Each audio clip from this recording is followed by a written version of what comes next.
ఇప్పుడు చాలా వరకు చూసుకున్నట్టయితే అన్న రోడ్ల మీద ఒక కొబ్బరికాయ, ఒక కోడి, ఓ 2 నిమ్మకాయలు ఇంతింతేదో అన్నం అది పెడతారు కన్నా మరది మీరు ఎప్పుడైనా దాని గురించి జనాలకి అవగాహన కల్పించిరా? కేవలం వేదాంత్ మౌర్య అనే వ్యక్తి మూఢనమ్మకాలపై అవగాహన సదస్సు కల్పిస్తూ అదేవిధంగా సైంటిఫిక్ స్టూడెంట్ ఫెడరేషన్ ద్వారా విద్యార్థులకి పోరాటాలు చేస్తూ కొంతమందిని బెదిరించి డబ్బులు డిమాండ్ చేస్తుందని చెప్పేసి ఒక ఆరోపణ అవుతుందన్న, అది ఎంతవరకు వాస్తవం అన్న? కేవలం మీ మాటలు సరస్వతి దేవిని కించపరిచే విధంగా ఉన్నాయి, మరి అది ఎంతవరకు కరెక్ట్ అన్నది? అంటే దీని పరంగా ఇప్పుడు మీరు దేవుని నమ్ము అంటారా, నమ్మకు అంటారా?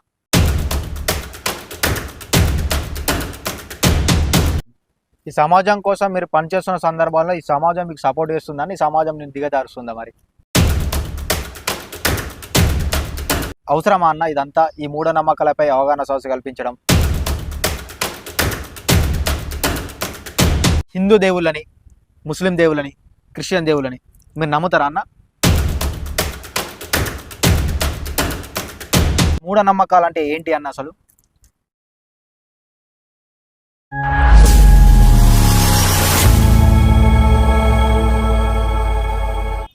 అందరికీ నమస్కారం, వెల్కమ్ టు పరిచయం యూట్యూబ్ ఛానల్.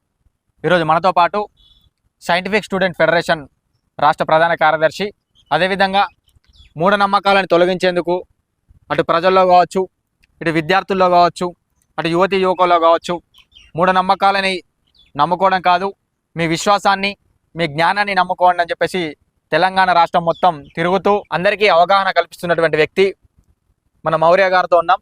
అన్న నమస్కారం అన్న. అన్న బాగున్నారా అన్న? సూపర్.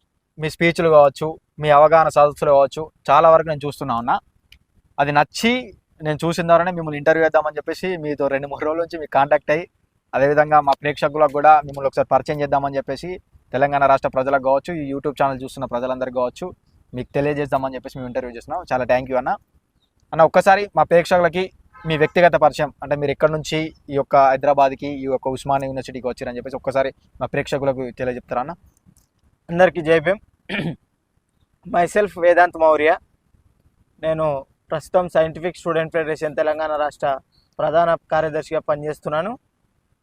గత 10 సంవత్సరాలుగా 2014 నుంచి కార్యకర్త నుండి రాష్ట్ర ప్రధాన కార్యదర్శి 2024 వరకు సైంటిఫిక్ స్టూడెంట్ ఫెడరేషన్లో నేను పనిచేస్తున్నాను.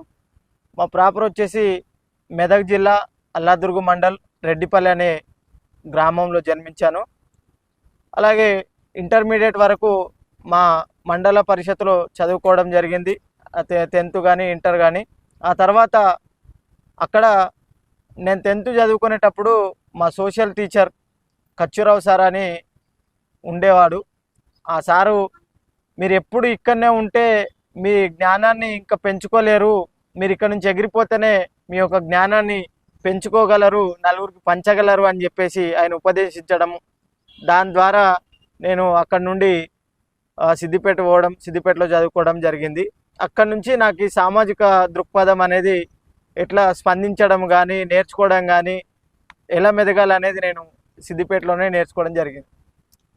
అక్కడెక్కడో ఉన్నటువంటి సిద్దిపేట నుంచి ఈ యొక్క హైదరాబాద్, అంటే ఈ యొక్క ఉస్మానియా యూనివర్సిటీకి రావడానికి గల కారణం ఏంటిదన్న? నేను ఓన్లీ ఒక తెలంగాణలోనే కాదు, ఆంధ్రప్రదేశ్, కర్ణాటక, మహారాష్ట్ర, తెలంగాణ అన్ని మండలాల్లో మూఢనమ్మకాల నిర్మూలనకై కార్యక్రమాలు చేస్తూ తిరుగుతూ ఉంటాను. అలాగే ఛత్తీస్గఢ్ కూడా వెళ్ళాను, అక్కడ కూడా ఒక కార్యక్రమం చేశాను. అలాగే అక్కడ నుండి నేను ఢిల్లీ వరకు కూడా వెళ్ళాను. అంటే మన విశ్వవ్యాప్తం, నాకు ఒక సామెత ఉంటుంది, తెలంగాణ సామెత. అందరూ ఏమంటారు అంటే దీపం ఉన్నప్పుడే ఇల్లు చదువుకోవాలి అంటారు. కానీ నేనేమంటానంటే నేను దాన్ని నాకు అనుగుణంగా మార్చుకున్నా. యవ్వనం ఉన్నప్పుడే ప్రపంచాన్ని చుట్టాలి అంట. సో అందుకని హైదరాబాద్ని ఎందుకు ఎంచుకున్నానంటే మన రాష్ట్రానికి రాజధాని, మన దేశానికి 2వ రాజధాని. దీని ఒకవేళ ఫ్యూచర్లో దీన్ని 2వ రాజధానిగా కూడా చేసే అవకాశం కూడా ఉంది. సో మనం ఒక సెంటర్ పాయింట్గా ఉండి మనం కార్యక్రమాలు చేయగలిగితే, ఇప్పుడు మేము మహబూబ్ నగర్ వెళ్ళాలి, హైదరాబాద్లో ఉంటే నేను ఇమీడియట్లీ 2-3 గంటల్లో వెళ్ళిపోతా. అదే వరంగల్ వెళ్ళాలి, ఒక 3 గంటల్లో 2 గంటల్లో వెళ్ళిపోతా. అదే నేను ఒక వరంగల్లోనో లేకపోతే మెదక్లోనో ఉన్నానంటే, ఇక్కడ నుంచి నల్గొండ పోవాలంటే మెదక్ నుంచి అలా హైదరాబాద్ రావడానికి 3 గంటలు, ఇక్కడ నుంచి అక్కడ వెళ్ళాలి 3 గంటలు. అంటే ఒక రోజులో సగం జర్నీకే సరిపోతుంది. కార్యక్రమాలు చేసి మళ్ళీ అలసిపోయి ఇబ్బంది పడాల్సిన అవసరం వస్తుంది. కాబట్టి సెంటర్ పాయింట్గా ఉన్నటువంటి హైదరాబాద్ని ఎంచుకోవడం, ఈ ఉస్మానియా ఉద్యమాలకు పురిటిగడ్డ కాబట్టి ఉద్యమాలు కానీ చదువు కానీ చదువుని ఎక్కడ నెగ్లెక్ట్ చేయకుండా చదువుకుంటూ ఉస్మానియాలో ఉంటూ కార్యక్రమాలు చేస్తూ ఉన్నాం. అని ఇప్పుడు మూఢనమ్మకాలు మీరు దానిపై చాలా వరకు అవగాహన కల్పిస్తున్నారు. యువతి యువకులకు కావచ్చు, విద్యార్థులకు కావచ్చు, పాఠశాలకు వెళ్తున్నారు, పెద్ద పెద్ద కేంద్రాలు అంటే అవగాహన సదస్సులు కూడా ఏర్పాటు చేస్తున్నారు. అసలు మూఢనమ్మకాలు అంటే ఏంటి అన్న అసలు? మంచి క్వశ్చను. మూఢనమ్మకాలు అంటే మనము ఆర్థికంగా, మానసికంగా, శారీరకంగా ఒక వ్యక్తి చెప్పే మాటల ద్వారా మనము మోసపోవడమే మూఢనమ్మకం. ఈ మూఢనమ్మకం అంటే మన శాస్త్రీయత ఒక రకంగా ఉంటే మూఢనమ్మకం ఒక రకం. ఒక చిన్న ఎగ్జాంపుల్ చెప్పాలంటే మనకు సర్దో దగ్గు అవుతుంది, లేదంటే కాళ్ళు నొచ్చి జ్వరం వచ్చి వస్తుంది. ఈ జ్వరం వస్తే మనం హాస్పిటల్కి వెళ్ళాలి అనేది ఒక నమ్మకం, ఒక సైన్స్. హాస్పిటల్ వెళ్ళి ట్యాబ్లెట్లు వేసుకొని సూది ఇప్పించుకొని వస్తే మన ఆరోగ్యం బాగుపడుతుంది అంటే ఇది ఒక నమ్మకం, సైన్స్. ఇది సైన్స్ అదే చెప్తుంది, ఇంజెక్షన్ తీసుకో, ట్యాబ్లెట్లు వేసుకో అని. ఈ మూఢనమ్మకాలు ఏం చేస్తాయంటే ఒక బాబా దగ్గరకన్నా వెళ్ళు, లేదంటే ఒక పక్కన ఉన్నటువంటి ఒక మంత్రగాని దగ్గరకన్నా వెళ్ళు, నువ్వు మంత్రం వేసుకున్నట్టయితే నీ జ్వరం తగ్గుతుంది, లేదంటే నీ కాళ్ళ నొప్పులు తగ్గుతాయి, లేకపోతే నీకు నెత్తి నొప్పి తగ్గుతుంది అని చెప్పేసి వాడు చెప్పడము. వాటిని మనం ఫాలో అవుతూ మన శారీరకంగా మోసపోతున్నాము, మానసికంగా మోసపోతున్నాము, ఆర్థికంగా మోసపోతున్నాం. ఎందుకంటే వాడు ఊరికే చెప్పాడు, వాడు ఆడికి వచ్చినట్టే 1000 16 పెట్టు, 2000 16 పెట్టు, 5000 16 పెట్టు అంటాడు. అట్లా పెట్టమని చెప్పడంతో మనం ఏంటంటే తొందరగా తగ్గుతుంది, మనం మంచిగా ఉండాలి. మనకు ఏ మనిషికైనా ఒక స్వార్థం ఉంటుంది, నేను బాగుండాలి అని. ఎదుటోడు బాగుండబాలే అని ఉండదు, నేను బాగుండాలంటది. మనకేముంటా అంటే మనతో పాటు నలుగురు బాగుండాలి అనుకుంటాం. కాబట్టి ఈ మూఢనమ్మకాల ద్వారా ఎవరైతే మోసపోతున్నారో వాళ్ళకు అవగాహన కల్పించాలనే ఆలోచనతోటే మనము వీటిని ఎత్తుకున్నాం. అలా మూఢనమ్మకాల్లో చాలా వరకు అంటే చాలా ఉన్నాయి, 1 2 ఏంది, చాలా బొచ్చడు ఉన్నాయి. నీకు చిన్న ఒక్క ఎగ్జాంపుల్ మాత్రమే చెప్పిన. ఈ మూఢనమ్మకాలు అంతేందుకు, నిన్న ఈ రోజు యాక్చువల్ నేను అక్కడనే పోవాలి, నువ్వు 2-3 రోజులుగా నువ్వు నన్ను అడుగుతున్నావు కాబట్టి నేను నీ దగ్గరకు వచ్చిన. మాది మెదక్ అల్లాదుర్గ్ మండల్, నా పక్కన మండల్ టేకుమాల్ మండల్ గొల్లవాడ అనే ఒక కాలనీ, టేకుమాల్ మండల పరిధిలోనే గొల్లవాడ అనే ఒక గ్రామం ఉంటుంది. సో దాంట్లో ఓన్లీ గొల్లవాళ్ళు ముదిరాజులు మాత్రమే ఉంటారు. అక్కడ ఏం జరిగిందంటే మూఢనమ్మకాల పేరుతోటి అక్కడ ఉన్నటువంటి ఆ ఊరు వ్యక్తి కాదు, వేరే ఊరు వ్యక్తి, ఆయన వాళ్ళ చుట్టముల దగ్గరికి వచ్చి వాళ్ళ దగ్గర ఉండమని చెప్పేసి పలకరిద్దామని, మన తెలంగాణ భాషలో ఎవరు ఎట్లుంటాయంటే ఇప్పుడు ఫోన్లు వచ్చినాయి, ఫోన్లో వీడియో కాల్ మాట్లాడుతున్నాం, ఆడియో కాల్ మాట్లాడుతున్నాం, చూసుకుంటున్నాం, చేస్తున్నాం. కానీ ఒకప్పుడు అలా లేదు. మనం ఏదైనా ఉండే ఒక వ్యక్తి మనకు గుర్తొచ్చినంటే తెల్లారి పోయి నడుచుకుంటూ పోయి వాళ్ళని పలకరించి వాళ్ళతో మాట్లాడి కాసేపు సేదతీరి వస్తాం. అట్లనే వాళ్ళ మేనత్త టేకుమాల్ మండల్లో ఉంటుంది. వాళ్ళ మేనత్తను చూడడానికి కోసం వచ్చిండు. ఆయన వచ్చినప్పుడు ఆయనకు తిన్న తిండి సరిగా, అంటే ఇప్పుడు చూసే ఇది కూడా మూఢనమ్మకమే. ఏంటంటే మోషన్స్ అయినాయి, లేకపోతే వామిటింగ్స్ అయినాయి అంటే ఒకడు బాణవతి చేసిండు, చేసిండు అనుకుంటారు. వాస్తవానికి తిన్న తిండి పడకపోతే, తిన్నది అరగకపోతే మోషన్స్ అయితే, వామిటింగ్స్ అయితే, ఆరోగ్యం బాగాలేకపోతే. ఆయన మోషన్స్ అయినాయి అని చెప్పేసి ఆయన హాస్పిటల్ తీసుకెళ్ళారు. అక్కడనే టేకుమాల్లో చూపించారు, టేకుమాల్లో కాకపోతే బొడమనపల్లి తీసుకెళ్ళి అక్కడ కూడా చూపించారు. తగ్గుతుందిలే అనుకున్నారు. అయితే వచ్చి ఆ ఇంటికి వచ్చిన తర్వాత వాళ్ళు ఏం చేశారంటే ఈ మూఢనమ్మకాలు వల్ల వాళ్ళ ప్రాణాన్ని కోల్పోవడం జరిగింది. ఎట్లా అంటే నాకేదో అయింది అనుకొని ఆయన ఏం చేశాడంటే నిమ్మకాయలు, పసుపు, కుంకుమ అన్నీ తిప్పేసి అక్కడ రోడ్డు మీద పెట్టడము, ఆ రోడ్డు దగ్గరనే వేరే వాళ్ళ ఇల్లు ఉండడము, వాళ్ళు రోడ్డు మీద పెట్టడం వీళ్ళు చూసి నువ్వేదో బాణవతి చేసినావు, ప్రతి అమాసకు పుణ్యానికి వస్తున్నావు మా ఊరికి, నువ్వు మా ఊరోనివి కాదు కానీ నువ్వు ప్రతిసారి అమాస పుణ్యానికి వస్తున్నావు కాబట్టి నువ్వేదో బాణవతులు చేస్తావు, నువ్వేదో చేతబడి చేస్తావు, నువ్వేదో చిల్లంగి చేస్తావు అని చెప్పేసి ఆయనను ఎదిరించి ఆయన పైన దాడి చేయడం జరిగింది. అసలుకే కోతి అంటే కోతి కళ్ళదాయిన కోతి ఎట్లా చేస్తావో తెలుసు మనకు. ఆయన ఆరోగ్యమే బాగాలేదు పాపము. ఆరోగ్యం బాగాలేని వ్యక్తిని కొట్టడము, బెదిరించడం, తిట్టడం తోటి ఆయన అక్కడక్కడే చనిపోయాడు. ఆ చనిపోయిన విషయము ఆయన కాపాడడం కోసం 2 ఆడవాళ్ళు వస్తే వాళ్ళని కూడా తోపులాటలో దొబ్బేయడం, కొట్టడం చేస్తే ఇప్పుడు హాస్పిటల్లో ఉన్నారు. ఈ రోజు అక్కడికి వెళ్ళి మనం కార్యక్రమం చేద్దాం అనుకున్నాము. సరే 4-5 రోజులుగా తమ్ముడు రమ్మంటుండు కాబట్టి రావడం జరిగింది. అంటే మూఢనమ్మకం ఎంత ప్రాణాన్ని తీసేంత వరకు వచ్చింది. మోషన్స్ అయినా అంటే మన హాస్పిటల్కి వెళ్ళాలి, గ్లూకోజులు పెట్టుకోవాలి, ట్యాబ్లెట్లు వేసుకోవాలి, లేదంటే ఏదైనా పండ్లు తినాలి అనే ఒక ఆలోచన లేకుండా ఆ మూఢనమ్మకాల పేరుతోటి తన పైన ఉన్నటువంటి ఆ మోషన్స్ పోతే అనుకొని నిమ్మకాయ తిప్పి పడేయడం ఆయన ఒక నమ్మకం. అయితే ఆ మూఢనమ్మకం పక్కవాడడం అనేది ఎంత ఘోరమైనటువంటి సంఘటన అంటే అసలు మనసులు కలివేసే సంఘటన. నేను దీనికోసం ఫ్యాక్ట్ ఫైండింగ్ కూడా చేశాను. అక్కడ ఉన్నటువంటి ఎస్ఐకి ఫోన్ చేశాను, అక్కడ ఉన్న మా కార్యకర్తలకు ఫోన్ చేశాను. ఏం జరిగిందని మా కార్యకర్తలను అడిగి తెలుసుకున్నాను. అక్కడ ఎస్ఐ కూడా అడిగితే, సార్ మీరు ఇది సార్ జరిగింది, మీరు వీలైతే మా దగ్గరకు వచ్చి ఒక కార్యక్రమం చేయండి సార్ అంటే, తప్పకుండా వస్తాను, ఈ వర్షాలు పడుతున్నాయి కదా, వర్షం పడకపోతే ఈ రోజే వస్తాను, లేకపోతే రేపు వస్తానని చెప్పేసి చెప్పడం కూడా జరిగింది. అన్న, మూఢనమ్మకాలపై చాలా వరకు కొంతమంది పిహెచ్డి స్కాలర్స్ మొన్నటికి మొన్న పేరు చెప్పాలని చెప్పొద్దని చెప్పు బైరి నరేష్ గారు, అదేవిధంగా ఇంకో కొంతమంది వాళ్ళందరూ మూఢనమ్మకాలపై చేస్తుర్రు. మరి వాళ్ళ దారిలోనే మీరు నడుస్తుర్రా? ఒక రకంగా చెప్పాలంటే నిజంగా నేను 2014లో సిద్దిపేటలో చదువుకునేటప్పుడు నాకు అప్పటి వరకు నేను ఆస్తికుని వాస్తవాన్ని నేను దేవుళ్ళను అన్ని నమ్మేవాడిని, అక్కడ ఉండేటోని. ఆ తర్వాత ఒక రోజు ఆయన అక్కడ ఒక సోషల్ వెల్ఫేర్ స్కూల్లో సైకాలజీ క్లాసెస్ చెప్పడం కోసం వచ్చినప్పుడు అక్కడ ఆయన వచ్చి ఆ రాత్రి పూట మా హాస్టల్కి రావడము, స్టూడెంట్ మేనేజ్మెంట్ హాస్టల్ అక్కడ SMH అని ఉంటుంది, దాంట్లోకి రావడం, అక్కడ అవగాహన కల్పించడం. ఆయన కల్పించిన అవగాహనతోటి మేము కూడా ఆయనతో జత కలిసి, మాకున్న ఆలోచనతోటి మేము కూడా ఆయనతో జత కలిసి గత 8 సంవత్సరాలు 9 సంవత్సరాలు ఆయనతోటే పనిచేసినాం.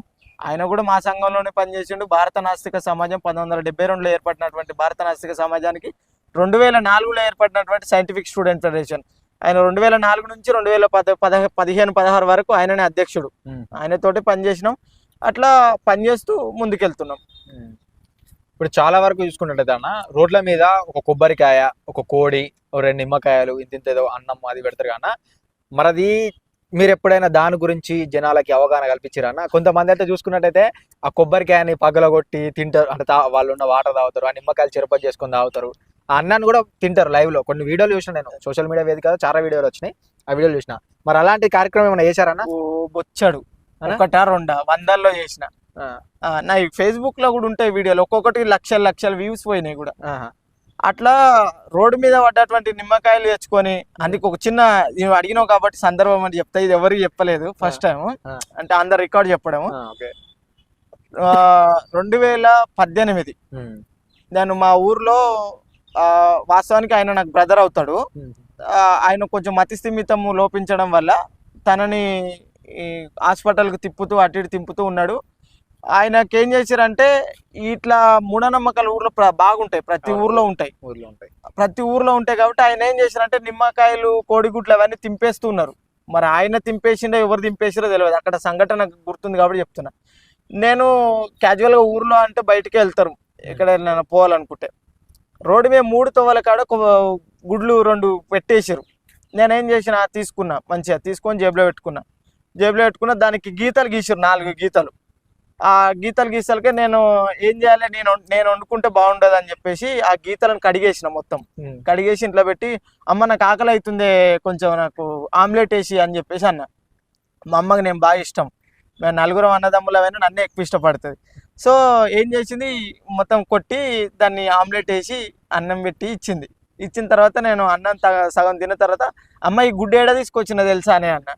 ఏముంటుంది, దుర్గానే షాప్లో తీసుకొచ్చినావు కావచ్చు అన్నది. షాప్లో కాదే, ఆడ తిప్పి పెట్టిండు, వాడికి తీసుకొచ్చి ఇచ్చిన అంటే, ఒరే దుర్మార్గుడు, అది తీసుకొచ్చి నాతో చేయించిన, ఎంత ఏమవుతుంది ఇప్పుడు నేను తిన్నా, నేను ఏమైనా సస్తానా? ఒకవేళ చచ్చిపోతే మాత్రం బొందలో పెట్టు, నిజంగా నమ్ము, నేను ఒకవేళ మంచిగుంటే నాకే మాత్రం చిన్న దగ్గు సర్ది ఏమైనా నువ్వు అవన్నీ నమ్ము, లేకపోతే ఏం నమ్మకమ్మా అని చెప్పేసి మా అమ్మతో చెప్పేదంతో ఆమె నవ్వల్లో ఏడవల్లో అర్థం కాని సందర్భం వచ్చింది.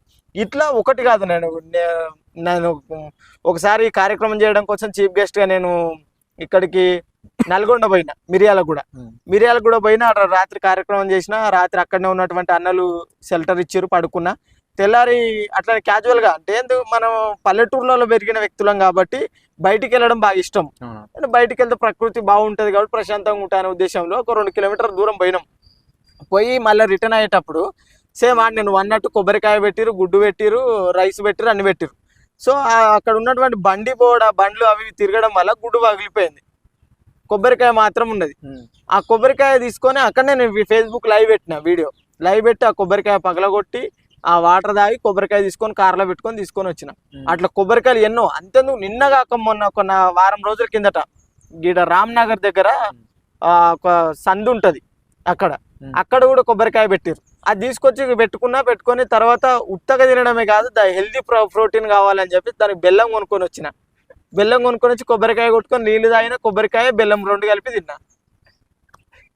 అన్న ఇప్పుడు మీరు ఇట్లా అంటే ఆ కోడిగుడ్లు, ఆ కొబ్బరికాయలు అవి తీసుకుంటారు, సోషల్ మీడియాలో పెడతారు. అవును. అంటే మీ ఏరియాలో అంటే మీ ఊర్లో ప్రాంత ప్రజలు కావచ్చు, ఇప్పుడు మీరు ఉన్నటువంటి హాస్టల్లో మీ స్నేహితులు అందరూ కూడా ఆ వీడియోని చూస్తారు.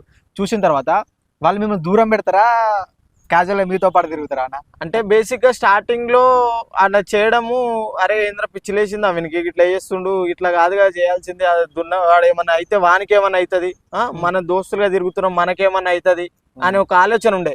కానీ నేను ఇప్పుడు కాదు కదా, 10 సంవత్సరాలుగా మూఢనమ్మకాల కోసం పనిచేస్తున్నా. నేనేందో తెలిసినవాడు నన్ను క్వశ్చన్ చేయడానికి ఉండదు.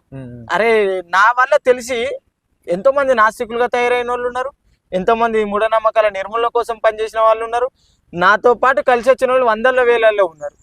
మా ఫ్రెండ్స్ నన్ను చూసి ఒక విషయం చెప్పాలంటే, ఢిల్లీ యూనివర్సిటీలో చదువుతుంటాడు తమ్ముడు, మన నాగర్ కర్నూలు వ్యక్తి శ్రీకాంత్ అని, ఢిల్లీ యూనివర్సిటీలో చదువుతాడు. తమ్ముడు నేను 2021లో నేను నిజామాబాద్ జిల్లా ముఫ్కాల్ మండల్లో అక్కడ ఒక సాంప్రదాయం ఉంటుందంట, వాళ్ళకు తెప్పలు పెట్టడం అనేది సాంప్రదాయం ఉంటుందంట. ఆ సాంప్రదాయం ప్రకారం వాళ్ళు మొత్తం, నేను ఆ రోజు రెంజాల రాజేష్ అన్న, నేను అక్కడ డాక్టర్ సాబ్ ఉంటాడు, డాక్టర్ అన్న, నా ఫ్యామిలీ డాక్టర్, నా ఇష్టమైన డాక్టర్ అన్న. ఆయన ఎంబీబీఎస్ చేయకపోయినా గత 25 సంవత్సరాలుగా ఆయన ప్రాక్టీస్లో ఉన్నటువంటి గొప్ప డాక్టర్ అన్న. నేను అందరం కలిసి వస్తున్నప్పుడు, ఏందన్న అంతగానం జనాలు ఉన్నారు, అంత అవన్నీ తెప్పలు పెట్టిరు అంటే వాళ్ళు అది ఆచార్యం నాని ఇట్లా పెడతారు అంటలకే, అన్న ఒకసారి చూద్దాం నడవని పోతలకే నాకు 22 గుడ్లు దొరికినాయి అక్కడ. 22 గుడ్లు 48 రూపాయలేమో చిల్లర దొరికినాయి. డబ్బులు లోట్లు పెట్టరుగా, చిల్లరనే పెట్టిరు, చిల్లర. ఆ 22 గుడ్లు తీసుకొని పోయి మనం ఇప్పుడు ఇంటికి వెళ్ళి తీసుకొని చేసుకోవడానికి కొంచెం లేట్ అవుతుంది అని చెప్పి పక్కన ఒక హోటల్ ఉంటుంది, ఆ హోటల్ దగ్గర తీసుకెళ్లి గుడ్లు మేమే తీసుకొచ్చినాం, మాకు ఎగ్ బుర్జీ చేసి ఇవ్వమని చెప్పేసి అనడంతో వాడు డబ్బులు ఇస్తే వాడైనా ఏదని చేస్తాడు. వాడు ఏడికే తెచ్చినాం, వానికేం అవసరం, మనం అడిగే తెచ్చినాం, ఏడికే తెచ్చిస్తారని మనం అడగడం కూడా అడగడు. ఆ 22 గుడ్లు వానికి ఇవ్వగానే వాడు మంచి ఎగ్ బుర్జీ చేసి ఇచ్చిండు.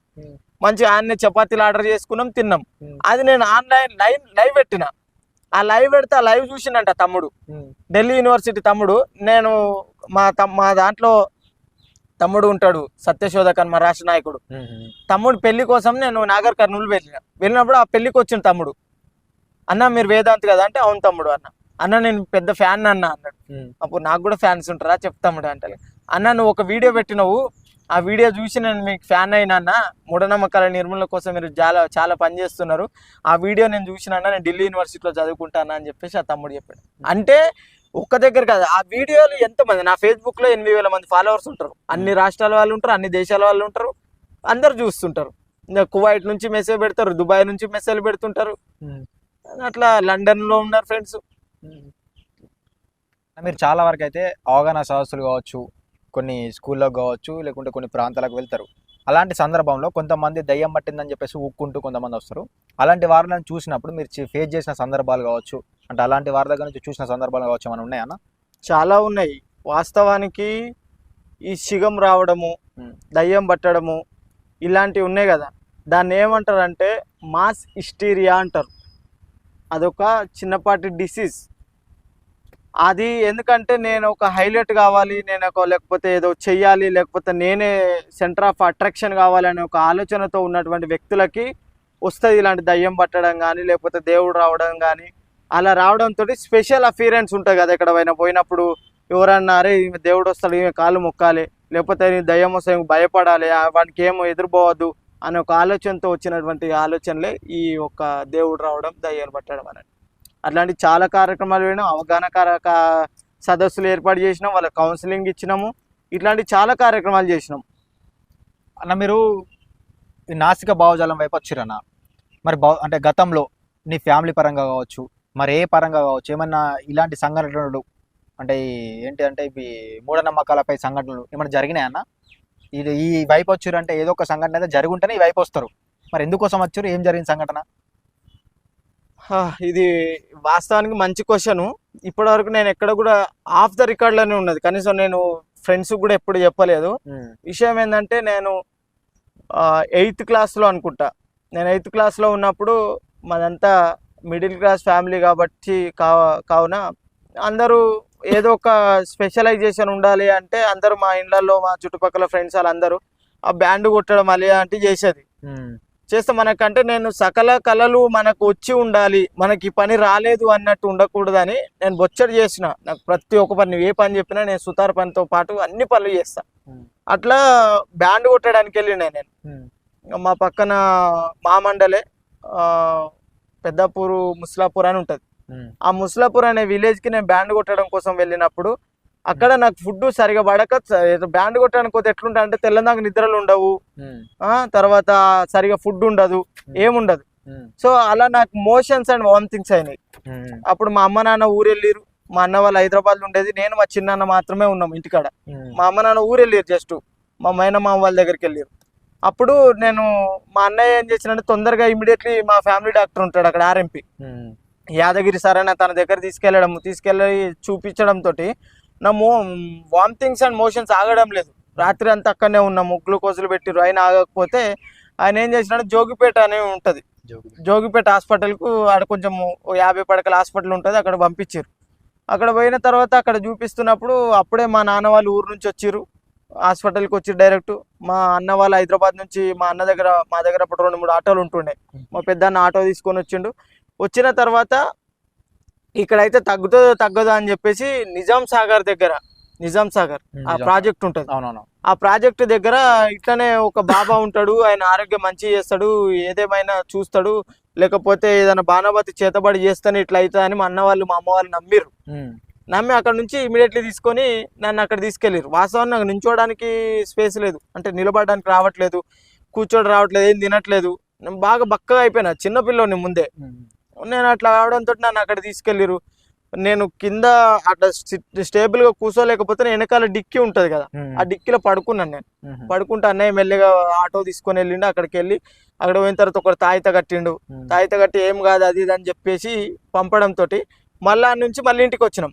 సేమ్ మళ్ళీ రిపీట్ వామిటింగ్స్ మోషన్స్. మళ్ళీ తీసుకుపోయి మళ్ళీ నేను అదే ఫ్యామిలీ డాక్టర్ దగ్గరికి వెళ్ళి, సార్ ఇట్లా తగ్గుతలేదు, ఏం చేయాలి నాకు అర్థమవుతలేదు, మా తమ్ముని పరిస్థితి ఏంది ఇట్లా అనేసరికి ఆయన ఏం చేసినంటే మళ్ళీ ఆడికి సంగారెడ్డి హాస్పిటల్ రాసాడు. సంగారెడ్డి హాస్పిటల్ రాయగానే అప్పుడు అంబులెన్స్ పిలిపించిండు, ఆటోలో అయితే బాగున్నాను. అంబులెన్స్లో నేను అక్కడికి వెళ్ళినప్పుడు నేను వెంటనే వెళ్ళిన తర్వాత నన్ను అక్కడ చూసి, ఈ అబ్బాయి బతకడు, ఈ అబ్బాయికి సివియర్గా ఉంది, సో మీరు సిగ్నేచర్ పెడితేనే ఈయనకు మేము ట్రీట్మెంట్ చేస్తాం, లేకపోతే చేయము అనడంతో మా పెద్దన్నయ్య చాకచక్యంగా తప్పకుండా పెడతాను మేడం, ముందైతే మా తమ్ముని హాస్పిటల్లో చూపించండి అని చెప్పేసి లోపలికి తీసుకెళ్ళండి అని చెప్పేసి చెప్పడంతో వాళ్ళు ముందుకు తీసుకెళ్ళి మా అన్న అటు మాటలు పెట్టి సంతకం పెట్టలేడు వాస్తవానికి, కానీ వాళ్ళు ట్రీట్మెంట్ జరిపించారు. అక్కడ మొత్తం నాకు ఆ ప్రాబ్లం వల్ల 52 గ్లూకోజులు ఎక్కినాయి. ఎందుకంటే నేను చదువుకున్నాను, ఫస్ట్ టైం నాకు చిన్నప్పటి నుంచి ఒక్కసారి కూడా ఒక గ్లూకోజ్ కూడా ఎక్కలేదు. సో నేను ఈ ఎన్ని గ్లూకోజ్ ఎక్కినాయని బాగా లెక్క పెట్టుకుంటూ ఉన్నా, ఎక్కడ ఏ హాస్పిటల్లో ఎన్ని అయినాయి. ఓకే, ఆర్ఎంపీ దగ్గర 12 ఎక్కినాయి, జోగిపేటలో 4 ఎక్కినాయి, ఆ తర్వాత 7 ఎక్కినాయి, ఇవన్నీ నేను లెక్క పెట్టుకుంటూ వస్తున్నా. సో మొత్తం చూస్తే 52 గ్లూకోజులు ఎక్కినాయి నాకు. అక్కడ రికవర్ అయినా. ఎందుకంటే అక్కడ గ్లూకోజులు పెట్టడము, దాని యాంటీబయాటిక్స్ ఇవ్వడము, తర్వాత ఏమైంది మొత్తం చూడడం అన్ని చేసిన తర్వాత అక్కడనే ఊర్లో ఉంటే చిన్నపిల్లడు స్కూల్కి వెళ్ళకుండా ఏదన్నా లోన్లీ ఫీల్ అవుతాడని చెప్పేసి మా నాన్న వాళ్ళు ఏం చేశారంటే, మా అన్న వాళ్ళు హైదరాబాద్ ఉంటారు కాబట్టి హైదరాబాద్ పంపించినాను. అప్పుడైతే ఈ సందర్భంలోనే వినాయక చవితి ఉన్నది, అప్పుడు వచ్చిర్రు. హైదరాబాద్ లోనే ఉన్నా, ఒక 10-15 రోజులు ఉన్న తర్వాత రికవర్ అయిన తర్వాత మళ్ళీ ఊరు వెళ్ళిన. అంటే ఆ మూఢనమ్మకాల ద్వారా నన్ను డైరెక్ట్ అదే సంగారెడ్డి హాస్పిటల్ లేదు అదే జోగిపేట హాస్పిటల్లో ఉంచినట్టయితే నేను అప్పుడే రికవర్ అవుతుంటే, నన్ను అక్కడ నుంచి ఒక మంత్రగాని దగ్గర తీసుకెళ్లడము, తాయిత కట్టియడము, నన్ను ఊకే జర్నీ చేయించడం వల్ల నాకు ఒక 50% ఉన్న జబ్బు కాస్త 90% అయింది. ఇంకో 10%, ఇంకో 1 day 2 days నన్ను అటు వేస్తే ఈరోజు ఇట్లా ఉండే పోయేటోని. అలా నాకు లైఫ్లో జరిగింది. అన్న మీరు ఇట్లాంటి కార్యక్రమాలు ఇలాంటి అయితే చేస్తురన్న, ఇలాంటి చేస్తున్నప్పుడు మీ కుటుంబ పరంగా ఏమన్నా సహకారం ఉంటుందా అన్న, లేకుంటే వాళ్ళు మిమ్మల్ని తిడతారా అన్న? ఒక రకంగా చెప్పాలంటే నేను బాగా సామెతలు వాడుతుంటాను. ఇంటి చెట్టు మందులకు పనిచేయదు, ఎందుకంటే అది ఇంట్లోనే ఉంటుంది కాబట్టి, దాన్ని ప్రతిరోజు చూస్తాం కాబట్టి అది మందులకు పనికిరాదు. నేను కూడా అంతే.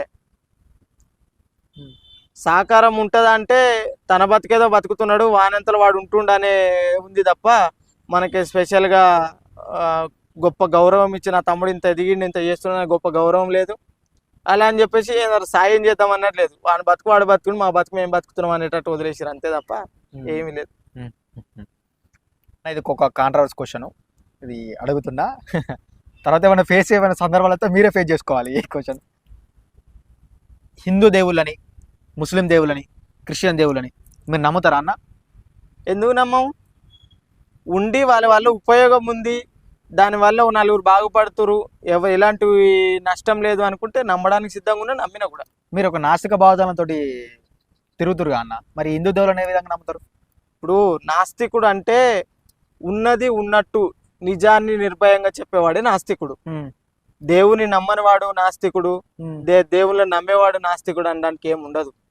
ఇక్కడ జరిగేది ఏంటంటే దేవుడి పేరుతో, స్పెసిఫిక్గా దేవుడి పేరుతో బిజినెస్ చేసే దొంగన కొడుకులకు వ్యతిరేకంగా పనిచేస్తాం మేము.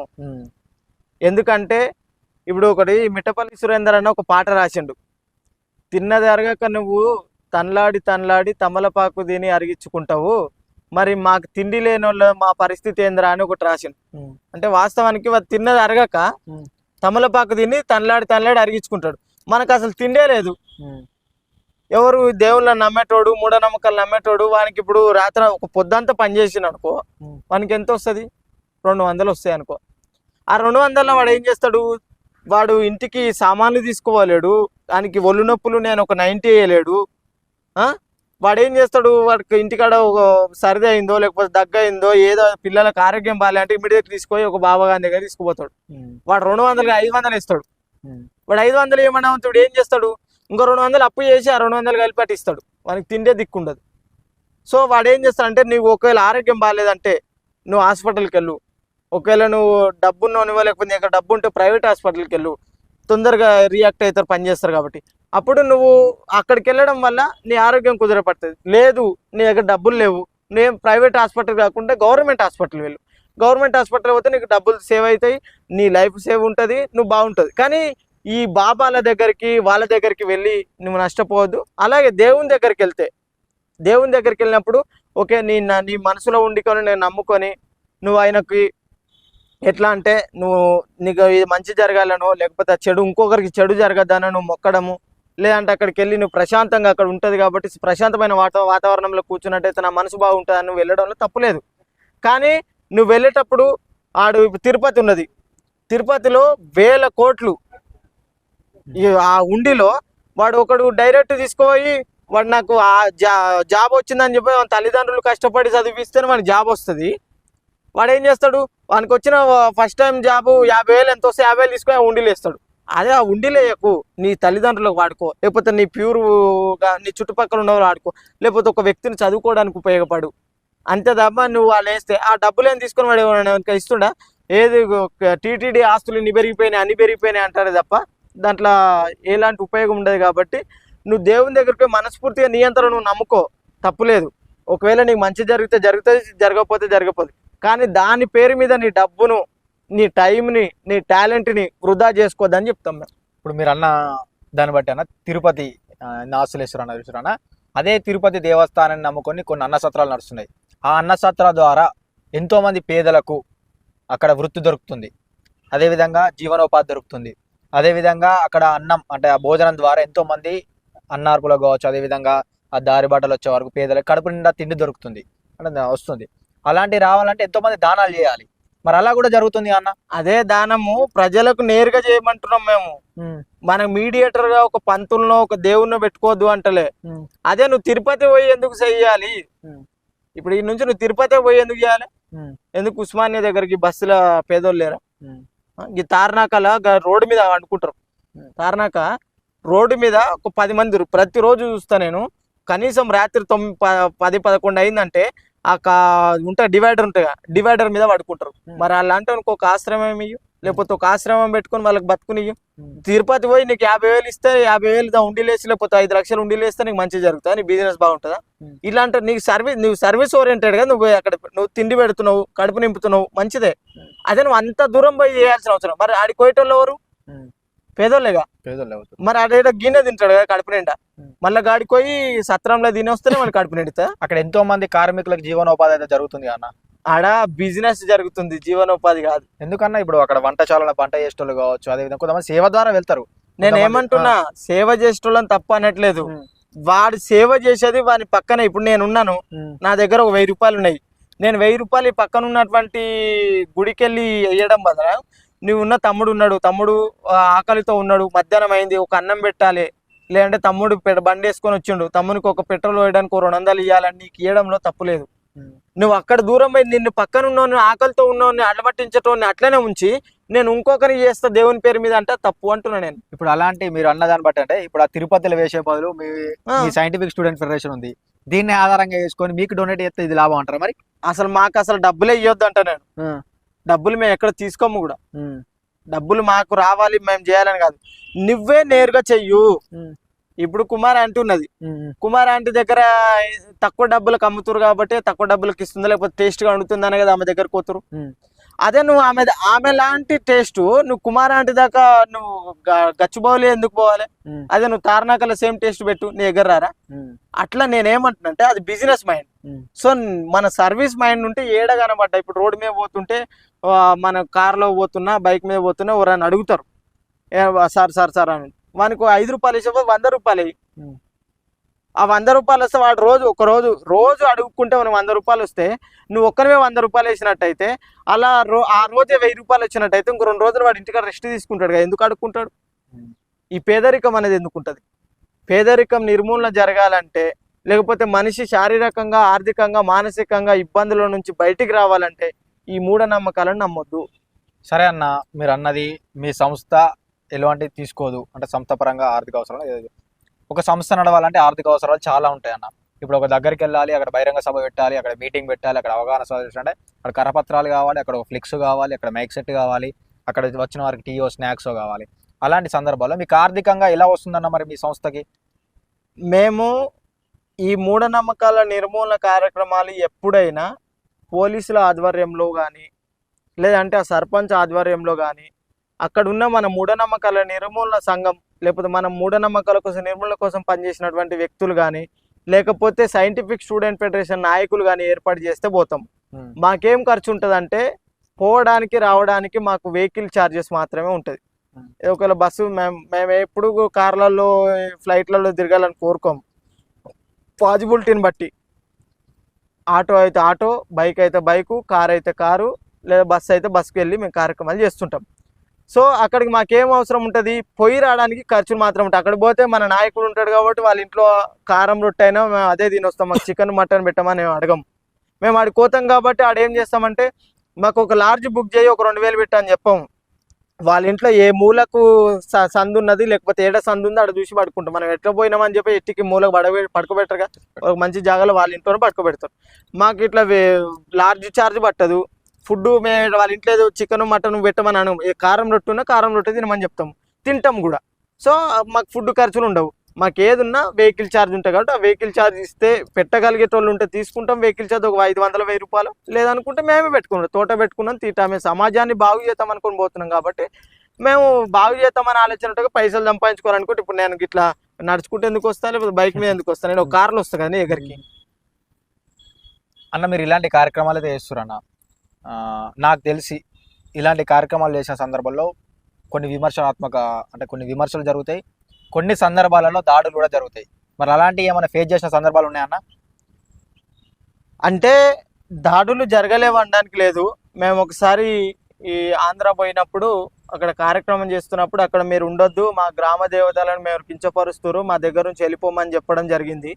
అప్పుడు చెప్పినప్పుడు మేము మీ దేవుళ్ళని తిట్టడానికి రాలేదమ్మా, మేము దయ్యాలను తిట్టడానికి రాలేదు, మేము సామాజికంగా మీకు ఒక అవగాహన కల్పించడం కోసమే వచ్చినామని చెప్తే వాళ్ళు కొంతమంది ఆకతాయిలు వాళ్ళని రెచ్చగొట్టడం అది చేయడంతో కోడిగుడ్లు కొట్టిరు. తర్వాత ఉల్లిగడ్డలు టమాటాలతో కూడా కొట్టడం జరిగింది. సో వాటి వల్ల ఎక్కువ నష్టం జరగలేదు కాబట్టి మేము దులిపేసుకొని వచ్చేసినాం. ఈ మొన్న రీసెంట్గా కూడా భారత నాస్తిక సమాజానికి రాష్ట్ర అధ్యక్షుడిగా పనిచేసినటువంటి బైరి నరేష్ గారిని కూడా పైన దాడి జరిగింది. ఆ రోజు నేను తనతోటే ఉన్నాను. అంటే ఈ ఎట్లుందంటే నీ పక్కన ఉన్నోన్ని వాడి నిన్నేమని అన్నాడంటే సరే సార్ సారీ సార్ అని మనం చెప్పి వెళ్ళిపోతే తప్పులేదు. వాడు నువ్వు ఎందుకు అంటున్నావు అని మనం అడిగితే అది తప్పు అవుతుంది. సో తనంతలో తాను అవగాహన కల్పిస్తూ ముందుకెళ్తున్నాడు. ఆయన మాట విధానం నచ్చలేదు కావచ్చు, మాట ఇట్లా మీరు మాట్లాడితే బాగుండేదని చెప్పాలి. లేకపోతే మీరు ఈ సిద్ధాంతం చెప్తారు, ఈ సిద్ధాంతం మాకు నచ్చలే అంటే భావ ప్రకటన స్వేచ్ఛ ఉంది కదా. ఆర్టికల్ 19 ప్రకారం డాక్టర్ బాబాసాహెబ్ అంబేద్కర్ మన అందరూ ప్రతి ఒక్కరికి మాట్లాడే హక్కుని ఇచ్చిండు, స్వేచ్ఛనిచ్చిండు. ఆ స్వేచ్ఛ పరంగానే మాట్లాడుతున్నాం కదా. అంటే మీరు మాట్లాడితేనేమో ఇప్పుడు దేవుళ్ళ గురించి పొగిడితేనేమో మేము మంచోళ్ళము, దేవుళ్ళ గురించి జరుగుతున్నటువంటి ఆగడాలను మేము ఎత్తి చూపితేనేమో వీడు నాస్తికుడు, వీడు దొంగ, వీడు లంగా అని దాడి చేస్తారు. కాబట్టి మా పని మేము చేసుకుంటూ పోతున్నాము, వాళ్ళ పని వాళ్ళు చేసుకుంటూ పోతారు. ఒకప్పుడు ఈ 2014-10 వరకు 10-14 వరకు ఎక్కడ కూడా ఏ పార్టీ కూడా ఒక మతం పేరుతోనో కులం పేరుతోటో రాజకీయాలు చేయలేదు. ఎప్పుడైతే 2014 బీజేపీ వచ్చిందో అప్పటి నుంచి హెవీ అయిపోయింది. అరే రీసెంట్గా అసలు నాకు ఎంత షేమ్ అనిపిస్తుంది అంటే, నేను సికింద్రాబాద్ నుంచి సీతాఫల్ మండిగా ఉస్మాన్ యూనివర్సిటీ వచ్చేటప్పుడు అక్కడ వినాయకుడిని తీసుకొని వస్తారు.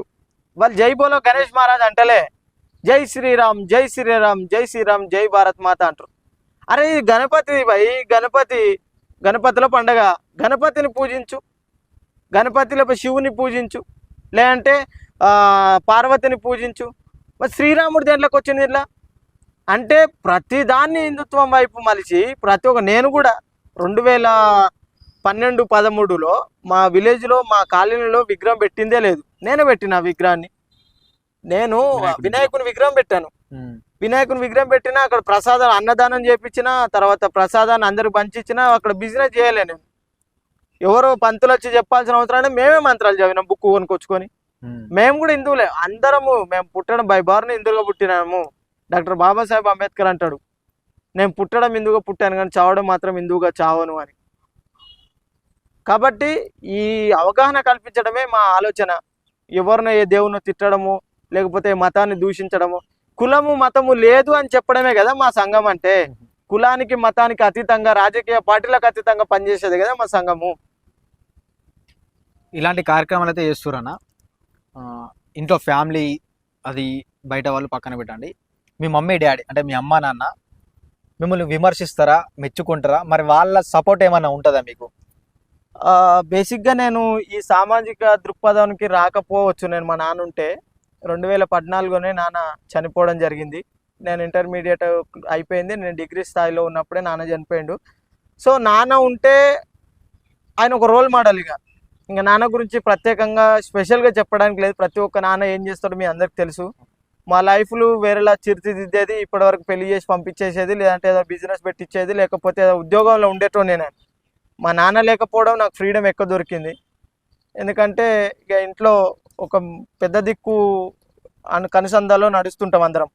సో నాన్న లేకపోవడం, నేను డిగ్రీకి సిద్దిపేట వెళ్ళడం, అక్కడ భావజాలం నేర్చుకోవడం అట్లా జరిగింది. కాబట్టి మమ్మీ అడుగుతాడు, బాధపడుతుంటుంది ఎప్పటికీ, నా బిడ్డ ఎందుకు నాన్న పెద్దోడు ఆ పని చేసుకుంటుండు, చిన్నోడు ఈ పని చేసుకుంటుండు, నీకు పెద్ద పెద్దోళ్ళు అందరు తెలుసు, నువ్వు వాళ్ళ దగ్గర వీళ్ళ దగ్గర ఉద్యోగం చేయొచ్చు కదా నాన్న, అది నాన్న అని బాధపడుతుంటుంది.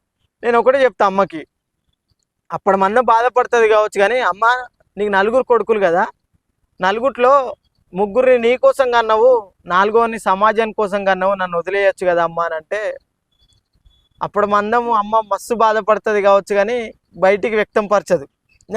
నేను ఒకటే అన్నా, సమాజం కోసం పనిచేస్తా, సమాజం కోసం వెళ్ళిపోయినా, నేను సమాజంలోనే ఉంటా, సమాజ జాగృతం కోసం పనిచేస్తా, వీలైతే సమాజ జాగృత కోసం చనిపోతా కూడా అని చెప్పేసి అమ్మతో చెప్తుంటా. ఇక అమ్మ తల్లి ప్రేమ కాబట్టి తల్లి బాధపడుతుంది కానీ ఇక తిట్టడం కానీ చేయడం కానీ ఏం చేయదు. కాకపోతే ప్రతిరోజు నువ్వు ఏడున్నా హ్యాపీగా ఉండు నాన్న, నాకు కొంచెం ఫోన్ చేసి మాట్లాడని చెప్పేసి అమ్మ నాకైతే ఫుల్ సపోర్ట్ చేస్తుంది. ఎందుకంటే నా అమ్మకు ముద్దులో కొడుకుని కాబట్టి.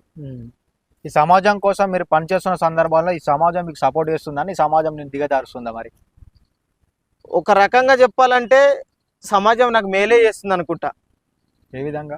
ఏ విధంగా అంటే సమాజంలో అసమానతలు ఉన్నాయి, కులం ఉంది, మతం ఉంది, వాళ్ళు మోసపోతున్నారు కాబట్టి వాళ్ళని నేను బాగు చేయడం కోసం నాకు ఒక ఆలోచన కలిగింది కాబట్టి, నాకు అవకాశం ఇచ్చింది కాబట్టి సమాజం నాకు మంచిది అంట. సమాజం నుంచి నేనే ఎక్స్పెక్ట్ చేయట్లేదు, సమాజం నాకు డబ్బు ఇవ్వాలో, లేకపోతే ఒక ఇల్లు ఇవ్వాలో, లేకపోతే ఒక కారు ఇవ్వాలో నాకు అడగాల్సిన అవసరం లేదు, నాకు వాళ్ళు ఇవ్వాల్సిన అవసరం లేదు. వాళ్ళు ఆర్థికంగా, మానసికంగా, శారీరకంగా ఇబ్బందులు పడకపోతే చాలు. ఇంకో విషయం ఏంటంటే నాకు బూస్టింగ్ ఎట్లా వస్తుందంటే, నేను చేస్తున్నటువంటి పనిని ఆనెస్ట్ తనాన్ని, లేకపోతే నా ఒక ఆ వర్క్ను చూసి చాలామంది నన్ను బాగా లవ్ చేస్తుంటారు, లైక్ చేస్తుంటారు, వేలల్లో లక్షల్లో చేస్తుంటారు. వాళ్ళు ఫేస్బుక్లో చూసి నేను ఎప్పుడైనా వెళ్ళినప్పుడు, నేను ఇట్లా బయటికి వెళ్ళిన అనుకో, బస్ స్టాప్లో ఉన్నాను అనుకో, వాడు అటు ఇటు చూస్తుంటారు 2-3 సార్లు నన్ను చూసి, ఏదైనా కొట్టడానికి వచ్చిందా తిట్టడానికి వచ్చిందా ఏంది అని చెప్పేసి ఏదో ఒకటి మన ధైర్యం ఉంటుంది కాబట్టి, చెప్పండి బ్రదర్ ఏంది అంటే, నిన్న ఎక్కడ చూసినా బ్రదర్ అంటారు. ఓహో అయితే ఇది పాజిటివేలే, చెప్పి ఎక్కడ చూసినావు అంటే, ఎన్నో చూసినట్ట, సరే ఫేస్బుక్లో వాట్సాప్లో ఎన్నో చూస్తుంటావులే, నేను ఒక సంఘానికి రిప్రజెంటేటివ్, సంఘంలో పనిచేస్తా, మూఢనమ్మకాల నిర్మూలన కోసం పనిచేస్తా అని చెప్పేసి చెప్పడంతో వాళ్ళు గుర్తుపడతారు. అంతేందుకు ఇది చెప్పడం గొప్పతనం అని కాదు, ఈ ఉస్మానియా యూనివర్సిటీలో నాకు బాగా ఇష్టమైన వ్యక్తి రాము షెపర్డ్ అని ఉంటాడు, ప్రొఫెసర్. ఆయన రీసెంట్గా నేను అందే భాస్కర్ అన్న, నేను హరీష్ అన్న కలిసి సార్ని కలవడం కోసం పోయినప్పుడు, నాకు అందే భాస్కర్ అన్న నన్ను పరిచయం చేస్తుండు. సార్ తమ్ముడు మన Vedant Maurya scientific student federation అని చెప్పేసి అనడంతో, అది పూర్తి కాకముందే సార్ ఏమంటుండంటే, తమ్ముడు నాకు తెలుసు, నేను సోషల్ మీడియాలో చూస్తా తమ్ముడిని అని చెప్పేసి ఆయన నాకు చెప్పడం. ఆయన ఒక ప్రొఫెసర్, ఆయన ఆక్స్ఫర్డ్ యూనివర్సిటీ క్లాస్ అంటే అమెరికాలో చదువుకొని వచ్చినటువంటి వ్యక్తి. అలాంటి గొప్ప వ్యక్తులు ఆయన ఒక రకంగా చెప్పాలంటే రాహుల్ గాంధీకి, మన రాబోయే తరాలకి ప్రధానిగా ఏర్పడ్డటువంటి రాహుల్ గాంధీకి ఇలాంటి వాళ్ళకు కూడా క్లాసులు చెప్పే అన్నటువంటి మేధావి. కంచాయిలయ్య సార్ యొక్క శిష్యుడు. ఆయన లాంటి వాళ్ళు నన్ను గుర్తుపట్టి నన్ను చూస్తురంటే, ఆయననే కాదు చాలామంది అట్టడుగు నుంచి టాప్ టు బాటం కింది నుంచి పై వరకు చాలామంది నన్ను లైక్ చేస్తూ ఉంటారు, గుర్తుపడుతుంటారు. నాకు ఒక వాస్తవానికి నేను ఇంత పని చేస్తున్నాను కాబట్టి ఆ షార్ట్డమ్ వాళ్ళు మనకి ఇస్తారు, సో మనం దాన్ని కంటిన్యూషన్ చేస్తున్నాం, అదే మన బూస్టింగ్ అనుకుంటాం. కేవలం ఈ మూఢనమ్మకాలపై అవగాహన సదస్సులు కల్పించడమేనా, లేక సైంటిఫిక్ స్టూడెంట్ యూనియన్ పరంగా ఏమైనా విద్యార్థుల సమస్యలపై పోరాడమా, ఏమైనా మహనీయుల గురించి ఇంకేమైనా కార్యక్రమాలు ఇస్తారన్న? సూపర్, మంచి ఆలోచన, మంచి క్వశ్చన్ కూడా. ఎందుకంటే సింహం తన చరిత్ర తను చెప్పుకోకపోతే, అడవిలో ఉన్న సింహం తన చరిత్ర తాను చెప్పుకోకపోతే వేటగాడు చెప్పిందే చరిత్ర అవుతుంది. నిజానికి రీసెంట్గా ఆగస్టు 14th నైట్ 10 o'clockకి నిజాం కాలేజ్ స్టూడెంటు తన హాస్టల్లో తిన్నటువంటి ఫుడ్ తను నచ్చక బయటికి వెళ్ళి తెచ్చుకుందామని రోడ్డు మీదకి వెళ్తే, అక్కడ ఉన్నటువంటి ఆకతాయి యువత కారుతో వచ్చి గుద్ది తనని చంపేయడం జరిగింది. దానిని తెలుసుకున్న మేము జంగిలి దర్శన్ అన్న,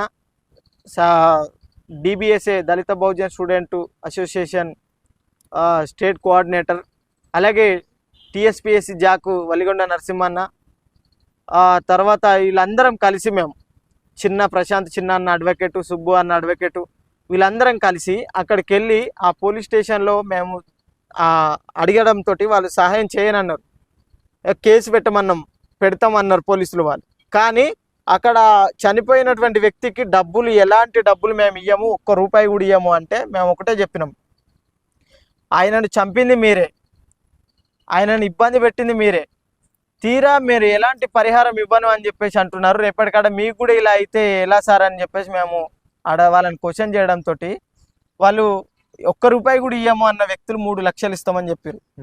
ఒక ప్రాణం విలువ, ఒక MA ఇంగ్లీష్ చదువుతున్నటువంటి విద్యార్థి, ఆయన విలువను 3 లక్షలతో కడతారా మీరు అని చెప్పేసి చెప్పడంతో, ఇక వాళ్ళు అక్కడ చర్చలు జరిపించి విద్యార్థి సైంటిఫిక్ స్టూడెంట్ ఫెడరేషన్, డిబిఎస్ఏ కానీ, టిఎస్పి జాక్ కానీ, లేకపోతే ఎంఆర్పిఎస్ కానీ, లేకపోతే వీళ్ళందరం కలిసి అక్కడ మేము డిమాండ్ చేయడంతో వాళ్ళు 7 లక్షలు ఇచ్చారు. 7 లక్షలు ఆ అక్షరాల 7 లక్షలు తీసుకుపోయి ఆ ఫ్యామిలీకి ఇచ్చినాం. ₹1 కూడా మేము తీసుకోలే. అంటే విద్యార్థుల సమస్యల పైన పనిచేస్తామండానికి ఒకటి ఇది నిదర్శనం. ఇట్లాంటి లక్షలు ఉన్నాయి.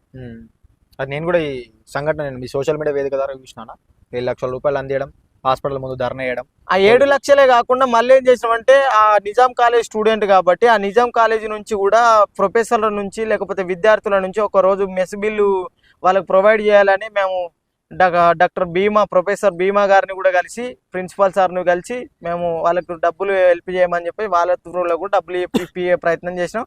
అలాగే అడ్వకేట్ సుబ్బు గారు కూడా దీన్ని బేస్ చేసుకొని ఎంత అయితే వాళ్ళకు ఇన్సూరెన్స్ వస్తే ఆ ఇన్సూరెన్స్ డబ్బులు కూడా వాళ్ళకి వేయమని చెప్పేసి చెప్పడం జరిగింది. మీ విద్యార్థి సంఘాల ద్వారా ఒక విద్యార్థికి చనిపోయిన తర్వాత కూడా వాళ్ళ కుటుంబానికి న్యాయం జరిగింది. అంతే, చాలా అప్రిషియేట్ విషయం అన్న. అదేవిధంగా మా యూట్యూబ్ ఛానల్ తరపున కావచ్చు, అదేవిధంగా నేను పనిచేసే స్టూడెంట్ యూనియన్ తరపున కావచ్చు, ప్రత్యేక ధన్యవాదాలు. Thank you. మీతో పాటు మీతో పనిచేసిన వాళ్ళకి కూడా తెలుపుతున్నాను. ఏంటంటే మీలాంటి అంటే మనలాంటి వాళ్ళు అవగాహన ఉన్న వాళ్ళు పోరాటం చేయకపోతే అట్టడుగు వర్గాల పరిస్థితి కావచ్చు, దళిత బహుజన పరిస్థితి కావచ్చు, ఇంకా దిగజారిపోతూనే ఉంటుంది అన్న దానికి ఒక నిదర్శనం. అన్న అదేవిధంగా మీరు పుట్టిన ప్రాంతంలో అవగాహన సదస్సులు అయితే కల్పిస్తారన్న, ఇది మూఢనమ్మకాలపై. ఈ యొక్క మూఢనమ్మకాల అవగాహన సదస్సులో మీరు చూసినటువంటి సందర్భాల్లో ఈ యొక్క మూఢనమ్మకాలు అనేది దళిత బహుజనుల వైపే ఉంటుందా, లేకుంటే అట్టడుగు అగ్రవర్ణాల వైపు కూడా ఎక్కువ ప్రభావం ఉంటుందంట? ఏ వర్గానికి ఎక్కువ ప్రభావం కల్పిస్తుందన్న? ఇప్పుడు చదువు అనేది ఉంటే వానికి తెలివి ఉంటుంది. ఆ తెలివి పరంగా వాడు ఏం చేస్తుండే ఏందని తెలుస్తుంది. మనకు వేదాలు చదివితే నాలుకలు కోసేసారు, వేదాలు వింటే చెవులలో సీసం పోసారు. చదువు లేదు కాబట్టి అట్టడుగు వర్గాలు ఉన్నటువంటి ఈ వైశ్యులు కానీ లేకపోతే బ్రాహ్మణులు మాత్రమే చదువుకోవడం జరిగింది ఆనాటిగా. ఇప్పుడు మెల్ల మనకు స్వాతంత్రం వచ్చిన తర్వాత, భారత రాజ్యాంగం వచ్చిన తర్వాత, లేకపోతే అందరికి సమానత్వం వచ్చిన తర్వాత ఇప్పుడు అన్ని వర్గాలు చదువుకుంటున్నాయి. సో మనం వాస్తవం చెప్పిన నేను మొదటి జనరేషన్ చదువుకోవడం. మా అమ్మ నాన్న చదువుకోలే, మా అన్నలు చదువుకోలే. వాళ్ళు చదువుకుంటే వాళ్ళకు అవగాహన ఉంటుంది. వాట్ అబౌట్ మూఢనమ్మకాలు అంటే ఏంది, లేకపోతే శాస్త్రీయత అంటే ఏంది, సైంటిఫిక్ రీజన్ అంటే ఏంది, సైన్స్ అంటే ఏంది అనేది వాళ్ళకి తెలుస్తుంది. సో ఈ బడుగు బలహీన వర్గాలకే ఈ మూఢనమ్మకాలు ఆపాదించడం జరుగుతుంది. ఎస్సీ ఎస్టీ బీసీ మైనార్టీలకు. ఎవరైతే ఈ అధిక కులము లేకపోతే మేము పెద్ద కులం అనుకునే వాళ్ళకి మూఢనమ్మకాలు వర్తించవు. ఎందుకంటే వాళ్ళు చదువుకొని ఉన్నారు, తర్వాత వాళ్ళకి కొంచెం అవగాహన ఉన్నది ఏంది, ఎవరిని గొర్రెలుగా మార్చొచ్చు, ఎవరు గొర్రెలుగా ఉంటారు, ఎవరు ఎట్లుంటారు అనేది. సో ఈ బడుగు బలహీన వర్గాలకి అంతెందుకు మా అల్లాదుర్గ్ మండలంలోనే ఒక బీసీ కులానికి చెందినటువంటి వ్యక్తులు వాళ్ళ బాణవతి చేతబడి చేస్తారని చెప్పేసి 2022లో బాణవతి చేతబడి చేస్తారని వాళ్ళకు టంబానికి కట్టేసి కొట్టేయడం జరిగింది.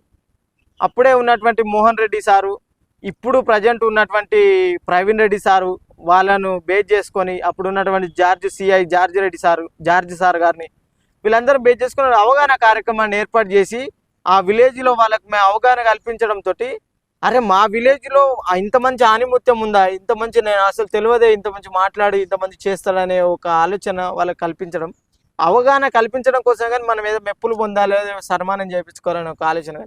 సో ప్రతి జాగాలో ఉన్నది ఇది. ఇప్పుడు నిన్ననేమో పక్క మండలంలో జరిగింది, ఆ రోజేమో మా మండలంలో జరిగింది. ఇట్లా ఎక్కడ జరిగినా ఓన్లీ ఇక్కడనే కాదు, ఆంధ్రాలో జరిగిందంటే ఇమీడియట్లీ ఆంధ్ర పోతాము, తెలంగాణలో జరిగిందంటే తెలంగాణ, ఆదిలాబాదు, నిజామాబాదు, కరీంనగర్, నల్గొండ, ఎక్కడ లేదు. ఎక్కడ అన్యాయం జరిగినా, ఎక్కడ మూఢనమ్మకాల పైన దాడి జరిగినా అక్కడ సైంటిఫిక్ స్టూడెంట్ ఫెడరేషన్ ఉంటుంది, అక్కడ వేదాంత మౌర్య ఉంటాడు. ఈ యొక్క ఉమ్మడి తెలుగు రాష్ట్రాలలో ఎక్కువ మూఢనమ్మకాలపై అవగాహన కల్పించినటువంటి ప్రాంతం ఏది? అదేవిధంగా మూఢనమ్మకాల ద్వారా ప్రభావితమైన ప్రాంతం ఏదైనా ఉంది ఏంటి? ఏ ప్రాంతం అన్నా? ఎక్కువ మేము వరంగల్ ప్రాంతాలలో బాగా పనిచేసినాము. వరంగల్తో పాటు మేము ప్రతి జిల్లాలో మహబూబ్ నగర్లో చేసాము, నల్గొండలో చేసాము, తర్వాత ములుగులో చేసాము. ప్రతి ఈ జిల్లాలో మేము కార్యక్రమం చేయలేదు అనడానికి లేదు. ప్రతి జిల్లాలో మూఢనమ్మకాల పైన జరిగిన, ఎందుకంటే ఒక వ్యక్తిని, ఒక తల్లిదండ్రులు వ్యక్తిని కనగలుగుతారు, వాళ్ళ యొక్క ఆలోచనలు కనలేరు. సో వాళ్ళు ఒకరు మూఢనమ్మకాల పైన ఉండొచ్చు, ఇంకొక నమ్మకం పైన ఉండొచ్చు. లేకపోతే ఈ మూఢనమ్మకాలు కొన్ని రకాలుగా కొంచెం చాకచక్యంగా ఏం చేస్తారంటే, వాడు మూఢనమ్మకం, వానికి వేరే వ్యక్తిగత కక్షలు ఉంటాయి. ఆ కక్షలను మనం ఏ రకంగా తీర్చుకోవాలనే ఒక ఆలోచనతో వాని మూఢనమ్మకాన్ని ఆపాదించి వాడు బాణవతి చేస్తాడు, చేతబడి చేస్తాడని కొట్టడం కూడా జరుగుతుంది. ఇలాంటివి కూడా జిమ్మిక్కులు జరుగుతుంటాయి. చాలా వరకు మీరు చూసిన సందర్భాలు కాబట్టి మీకు తెలిసిన సందర్భం అన్న. ఇప్పుడు ఇంకొక విషయం అన్న, ఈ మూఢనమ్మకాలపై అవగాహన కల్పిస్తున్న సందర్భంలో ఏదైనా పుణ్యక్షేత్రము, ఏదైనా గుడికి, ఏదైనా మసీదుకి, ఏదైనా చర్చికి పోయిన సందర్భాలు ఉన్నాయన్న? చాలా పోయినాను. అట్లా నేను గుడిలోకి పోయినాను, మసీదులలోకి పోయినాను, తర్వాత చర్చిలలో కూడా పోయినాను.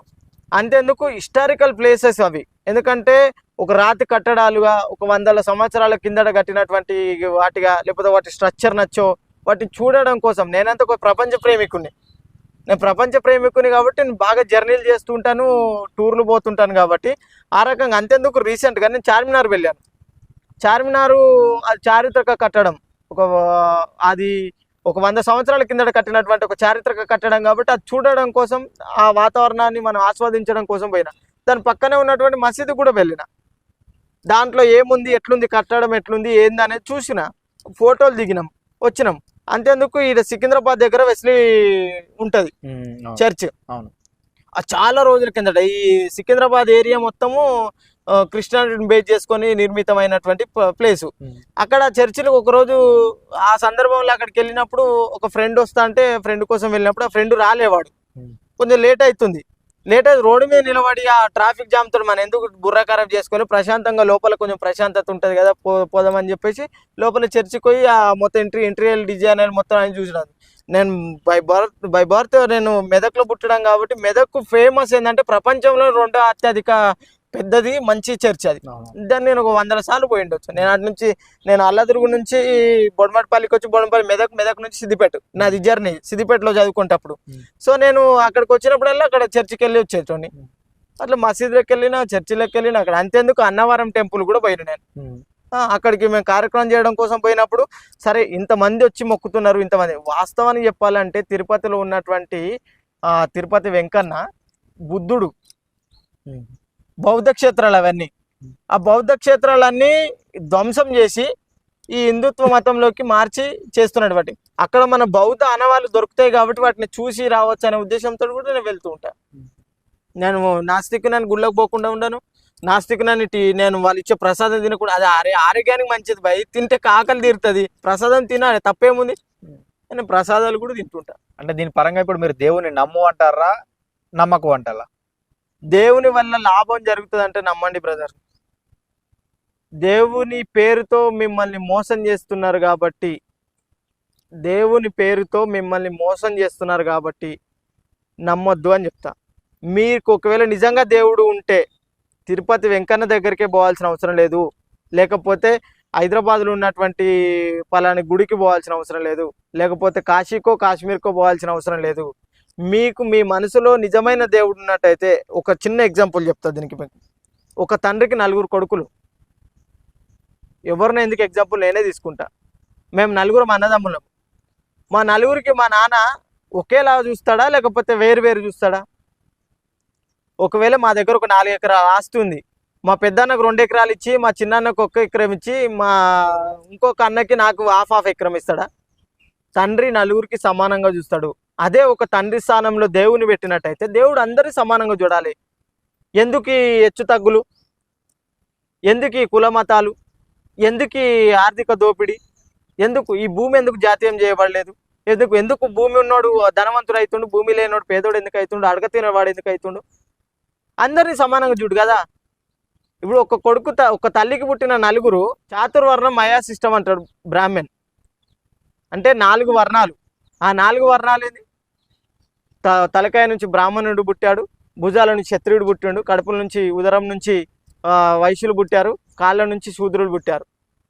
అంటే ఒక వ్యక్తి, ఒక తల్లికి ఒక 2 వ్యక్తులు పుడితే వాళ్ళిద్దరు అన్నదమ్ములు అవుతారు కదా.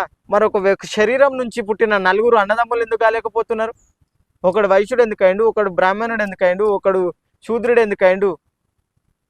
పైవాడు మాత్రము చదవాలంట, చదివించాలంట, మధ్యలో వాడు మాత్రము భుజాల నుంచి పుట్టినవాడు రాజు కావాలంట, ఆయన రాజ్యాలు ఏలాలంట, పరిపాలన చూసుకోవాలంట. మరి ఉదరం నుంచి పుట్టినవాడు బిజినెస్ చేయాలంట, మరి కాళ్ళ నుంచి పుట్టినవాడు ఈ పై 3 వర్ణాలకు సేవ చేయాలంట. ఎందుకు ఇవన్నీ? ఈ కులాలు ఎందుకు, ఈ మతాలు ఎందుకు? 4 సమానమే అయితే 4 ఒకటే పని చేసుకోవాలి కదా. మరి పై వాళ్ళకి ఎందుకు అంత చేయాల్సిన అవసరం ఉంది? అదే మళ్ళీ ఈ పై 3 వర్గాలకు మళ్ళా పుట్టిన 4వ వర్గానికి పుట్టిన అక్రమ సంతానం పంచముడు అంట. ఈ పంచముడు మళ్ళీ ఊరికి బయటనే ఉండాలి. ఈ నేటికి కులము మతం అనేది పేరుకుపోయింది. సో మీరు దేవుని నమ్మడం వల్ల మీకు నష్టం జరగట్లేదంటే నమ్మండి భయ్, మాకేం అభ్యంతరం లేదు. నేను నమ్మను, నేను నాస్తికుని, నేను నమ్మను, నా వ్యక్తిగతం అది. మీరు నమ్ముకుంటే మీ వ్యక్తిగతం. మత స్వేచ్ఛ ఉన్నది, మతాన్ని మారొచ్చు, మతాన్ని స్వీకరించవచ్చు, మతంలో ఉండొచ్చు. అది ఆర్టికల్ 25 to 28 అది మత స్వేచ్ఛ ఉంది. ఆర్టికల్ 19 ప్రకారం భావ ప్రకటన స్వేచ్ఛ ఉంది. ఆ ఫండమెంటల్ రైట్లో బతికి జీవించే హక్కు ఉన్నది. మీకు భారత రాజ్యాంగం కల్పించినట్టు మీరు బతకడంలో మీ ఇష్టం. మేము నమ్మొద్దు అని మేము చెప్పాము, నమ్మమని మేము చెప్పాము. వ్యక్తిగతంగా వాళ్ళ ఇష్టం, వ్యక్తిగతము మీ ఇష్టం.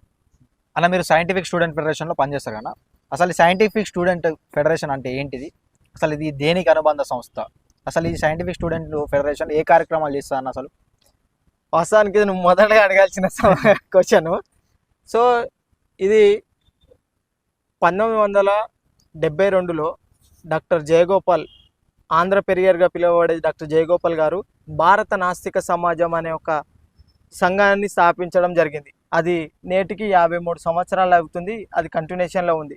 దానికి ఈ భారత నాస్తిక సమాజం అని చెప్పుకొని ప్రజల్లోకి వెళ్ళడానికి బాగానే ఉంది, కానీ విద్యార్థుల్లోకి స్టూడెంట్ పరంగా వెళ్ళి భారత నాస్తిక సమాజం అంటే నాస్తికులు వీళ్ళు వచ్చి ఏం చెప్తారో అనే ఒక ఆలోచనతోటి మనల్ని అక్కడ పిలుస్తారో లేకపోతే ఏమన్నా ఇబ్బందులు వస్తాయేమో అనుకొని 2004లో సైంటిఫిక్ స్టూడెంట్ ఫెడరేషన్ని ఎస్టాబ్లిష్ చేయడం జరిగింది. ఇది శాస్త్రీయ ఆలోచన విధానాన్ని విద్యార్థులకు అవగాహన కల్పించడం కోసం ఏర్పాటు చేసినటువంటి విద్యార్థి విభాగం.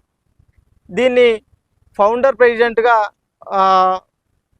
జిడి సారయ్య గారు, తర్వాత దాని ప్రెసిడెంట్ ఫౌండర్ మెంబర్గా అజయ్ గారు, ఆ తర్వాత బైరి నరేష్ గారు, చార్వాక గారు, వీళ్ళందరూ దీంట్లో పనిచేసి ఈ కొనసాగిస్తున్నటువంటి సందర్భం.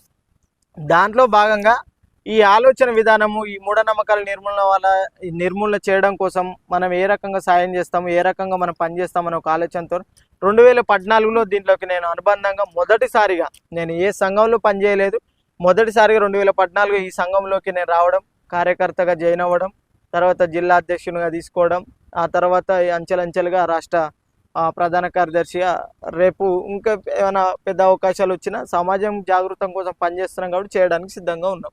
అసలు ఏమేమి కార్యక్రమాలు ఇస్తాను scientific student federation? Scientific student federation మూఢనమ్మకాల పైన దాడులు జరిగినా స్పందిస్తుంది, మూఢనమ్మకాల పైన ఎక్కడన్నా అవగాహన కావాలన్నా మనం కల్పిస్తాము. అలాగే మూఢనమ్మకాల పేరే కాకుండా మహనీయుల ఆలోచన విధానము లేకపోతే శాస్త్రీయ దృక్పథము వాటిపైన అవగాహన కల్పిస్తూ సోషల్ వెల్ఫేర్ స్కూళ్ళలో వేల కార్యక్రమాలు చేస్తాం సైంటిఫిక్ స్టూడెంట్ ఫెడరేషన్. పోనీ ఓన్లీ సోషల్ వెల్ఫేర్ స్కూల్లే కాదు, అలాగే జైళ్ళల్లో కూడా సైంటిఫిక్ స్టూడెంట్ ఫెడరేషన్ కార్యక్రమాలు చేస్తూ అవగాహన కల్పించడం జరిగింది. మేము ఎక్కడ అసమానతలు ఉన్నాయి, ఎక్కడ అన్యాయం జరుగుతుందన్న అక్కడ మా గొంతు ఉంటుంది, అక్కడ మా కార్యక్రమాలు ఉంటాయి, అక్కడ మేము అవగాహన కల్పిస్తూ ముందుకెళ్తాం. అంటే మహనీయులు అంటే ఎవరన్నా మన స్వతంత్ర సమరయోధులా, లేకుంటే మూఢనమ్మకాల అవగాహన సదస్సుపై పోరాడి చనిపోయిన వారే అన్న? మూఢనమ్మకాలపై పోరాడి చనిపోయిన వాళ్ళు, లేకపోతే స్వతంత్ర సమరయోధులు అంటే దేశానికి స్వతంత్రం తీసుకురావడం కోసం పనిచేసినటువంటి వ్యక్తులు. ఈ మహనీయులు మన పెరియార్ కానీ, పూలే కానీ, బుద్ధుడు కానీ, నారాయణ గురు, సంతు రవిదాసు, అంబేద్కరు, కాన్సీరాము, ఇలా వీళ్ళ యొక్క ఆలోచన విధానము, వీళ్ళు సమాజ నిర్మాణం కోసం పనిచేస్తూ అసమానతలు పొడగొట్టినటువంటి వ్యక్తులు. మూఢనమ్మకాలు పోవాలి, దేవుడు దయ్యం అనేది బూటకం అని చెప్పినటువంటి వ్యక్తి పెరియార్ ఈవి రామస్వామి నాయకర్, ఆయన ఫాలోవర్ ఉన్నాను. డాక్టర్ బాబాసాహెబ్ అంబేద్కర్ సమాన హక్కు కావాలి అందరికీ, మహిళలకు కూడా సమాన హక్కు కావాలి. ఈ ఒక భారత రాజ్యాంగానికి పిదపట ముందు ఏముండే అంటే ఈ మనుస్మృతి అనే గ్రంథం ఉండే, దాంట్లో ఏమని ఉంటుందంటే కౌమరే పితృ రక్షంతి, యవ్వనే భర్త రక్షంతి, వృద్ధపే పుత్ర రక్షంతి, నా స్త్రీ స్వతంత్రం అనర్హతి అంటది. అంటే పిల్లలు, నువ్వు చిన్నపిల్లగా ఉన్నప్పుడు తల్లిదండ్రులు చెప్పు చేతల్లో ఉండాలి, నీ పెళ్ళైన తర్వాత నీ భర్త చెప్పు చేతల్లో ఉండాలి, నీకు ముసలితనం వచ్చిన తర్వాత నీ కొడుకు బిడ్డల చెప్పు చేతల్లో ఉండాలి. కానీ స్త్రీకి నీకు స్వతంత్రం లేదు, నువ్వు స్వతంత్రంగా బతకడానికి లేదు, నువ్వు స్వతంత్ర నిర్ణయాలు తీసుకోవడానికి లేదు, నువ్వు స్వతంత్రంగా వంటింటికి మాత్రమే కుందేలులా ఉండి నువ్వు వంట వండి పెట్టాలి, నీ భర్తకు సుఖ పెట్టాలని ఉంది. కానీ డాక్టర్ బాబాసాహెబ్ అంబేద్కర్ గారు మనకు స్త్రీకి కూడా సమాన హక్కు కావాలి, స్త్రీ కూడా సమానంగా ఉండాలి, పురుషునితో సమాన వేతనం కావాలి, స్త్రీ కూడా ఉద్యోగం చేయాలి, ఇట్లాగే స్త్రీకి సమాన హక్కు తీసుకురావడం కోసం అహర్నిశలు పనిచేసినటువంటి వ్యక్తి. అలాగే బుద్ధుడు ఏమంటాడంటే నేను చెప్పిందే నిజం అనుకోకు, నేను చెప్పిందే నిజం కాదు, నేను ఒక మార్గదర్శిని మాత్రమే, నీకు నచ్చినట్టు నువ్వు విండు, నీకు నిజమనేది నువ్వు ప్రచారంలోకి తీసుకెళ్ళు, నువ్వు నడువు అని చెప్పేసి ఆయన చెప్తాడు. ఇలా ప్రతి ఒక్క మహనీయులు, ప్రతి ఒక్క సంఘ సంస్కర్తలు మన కోసం ఎన్నో కష్టాలు పడుతూ ఎన్నో అంతెందుకు మన చదువు కోసం, మన ఇప్పుడు ప్రజెంట్ చదువుల తల్లి అంటే మనం ఎవరు అనుకుంటాము, ఎవరు చదువుల తల్లి ఎవరు? సావిత్రిబాయి పూలే. సావిత్రిబాయి పూలే. కానీ నీకు తెలుసు సామాజికంగా ఉన్నావు కాబట్టి. కానీ అందరూ ఏమనుకుంటారు? సరస్వతీదేవి. సరస్వతీదేవి చదువుల తల్లి అనుకుంటారు. నిజమైన చదువుల తల్లి సరస్వతి కాదు, సావిత్రిబాయి పూలే. సావిత్రిబాయి పూలే చదువుకోకపోతే సావిత్రిబాయి పూలేకి రాత్రి పూలే గారు చదువు చెప్పి ఆమెను ఒక విద్యావంతురాలు చేసి అక్కడ చనిపోయినటువంటి భర్తలు చనిపోయినటువంటి వీడియోలకి తర్వాత చిన్నపిల్లలకి చదువు చెప్పడం కోసం తను ఆ స్కూళ్ళకు పంపించినప్పుడు తన పైన ఎన్నో పెండతో చంపడం, పెండతో నీళ్లు చల్లడము, ఆ తర్వాత రాళ్లతో కొట్టడం, కట్టెలతో కొట్టడము, అలాంటి ఇబ్బందులు పెట్టిర్రు. అదే ఈ సరస్వతి అనే అమ్మ మేడం ఎక్కడ చదువుకుంది? ఏ యూనివర్సిటీలో చదువుకున్నది? ఎవరికి చదువులు చెప్పింది? కానీ చదువుల తల్లి, నిజమైన చదువుల తల్లి సావిత్రిబాయి పూలే.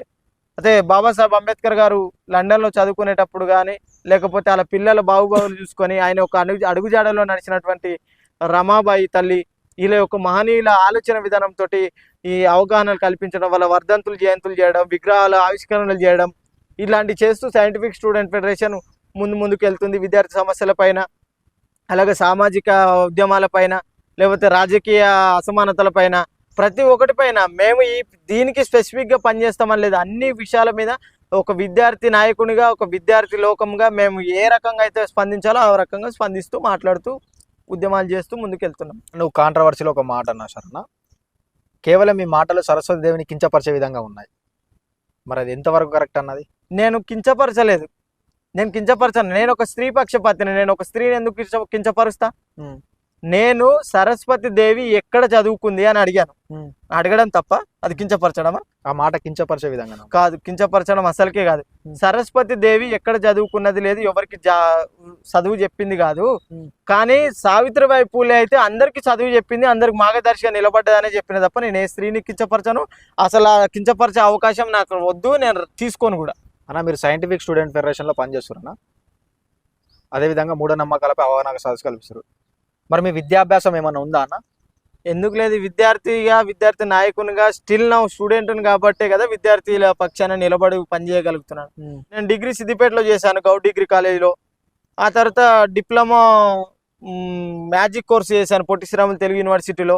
ఆ తర్వాత డిఎడ్ చేశాను, టీటీసీ ఆంధ్రాలో చేశాను, గుంటూరు యూనివర్సిటీ అనుబంధ కాలేజీలో. అలాగే తర్వాత నేను ఎంసీజే చేశాను. ఆ తర్వాత ఎంఏ సైకాలజీ ఇక్కడ మన కాకతీయ HDLCలో అడ్మిషన్ ఉంది నాకు. ఇప్పుడు నేను ప్రజెంట్ LLB చేస్తున్నాను. నేను విద్యార్థిగా ముందుకెళ్తూ, విద్యార్థిగా చదువుకుంటూ, అవగాహన కల్పిస్తూ ముందుకెళ్తున్నానే తప్ప చదువు లేకుండా మనం ముందుకెళ్ళడానికి లేదు. అన్న, మీరు ఇంత చదువుతారు అన్న, మరి చదువు ద్వారా మీకు ఏమైనా ఉపయోగం ఉందా అన్న? మరి ఇంత చదువుకోవడానికి ఎవరో ఒకరు ఇన్స్పిరేషన్ అయితే ఉంటారన్న. మరి ఎవరి ఇన్స్పిరేషన్ ద్వారా మీరు ఇంత దూరం చదువుతారన్న? వాస్తవానికి నేను ఇంత చదువుతున్నా అంటే దానికి ఉపయోగం ఏదో ఉంటుందని కాదు. నేను ఉద్యోగం కొట్టాలనుకుంటే మొన్న DSC పడ్డప్పుడే నేను ప్రిపేర్ అయ్యి ఉద్యోగం కొట్టుకుంటాను. నేను ఉద్యోగం వద్దనుకుంటున్నాను ఎందుకంటే నేను ప్రజెంట్ రాజకీయాలలో ఉన్నాను. నేను మా విలేజ్లో జనరల్లో నిలబడి వార్డు మెంబర్గా గెలిచాను. తర్వాత ఉప సర్పంచ్ని అయ్యాను. ఉప సర్పంచ్ నుండి అంటే నా పదవి కాలం అయిపోవడంతో నేను ఖాళీగా ఉన్నాను. ఒక విషయం ఏంటంటే, నేను ఒకవేళ నేను ఒక టీచర్ అయినానంటే ఆ స్కూల్కు మాత్రమే జాగృతం చేయగలుగుతాను. కానీ నేను ఒకవేళ సర్పంచ్ అయినాక ఆ విలేజ్ని చేయగలుగుతాను. ఒకవేళ ఎంపీటీసీని అయితే ఆ ఒక్క మండలానికి, జడ్పీటీసీని అయితే ఆ మండలానికి చేయగలుగుతాను. అదే ఒక ఎమ్మెల్యేని అయితే ఒక కాన్స్టిట్యున్సీని, ఒక తెలంగాణ ప్రభుత్వానికి, ఒకవేళ నేను తెలంగాణలో అయితే తెలంగాణ ప్రభుత్వానికి ఒక రిప్రజెంటేటివ్గా ఉంటాను.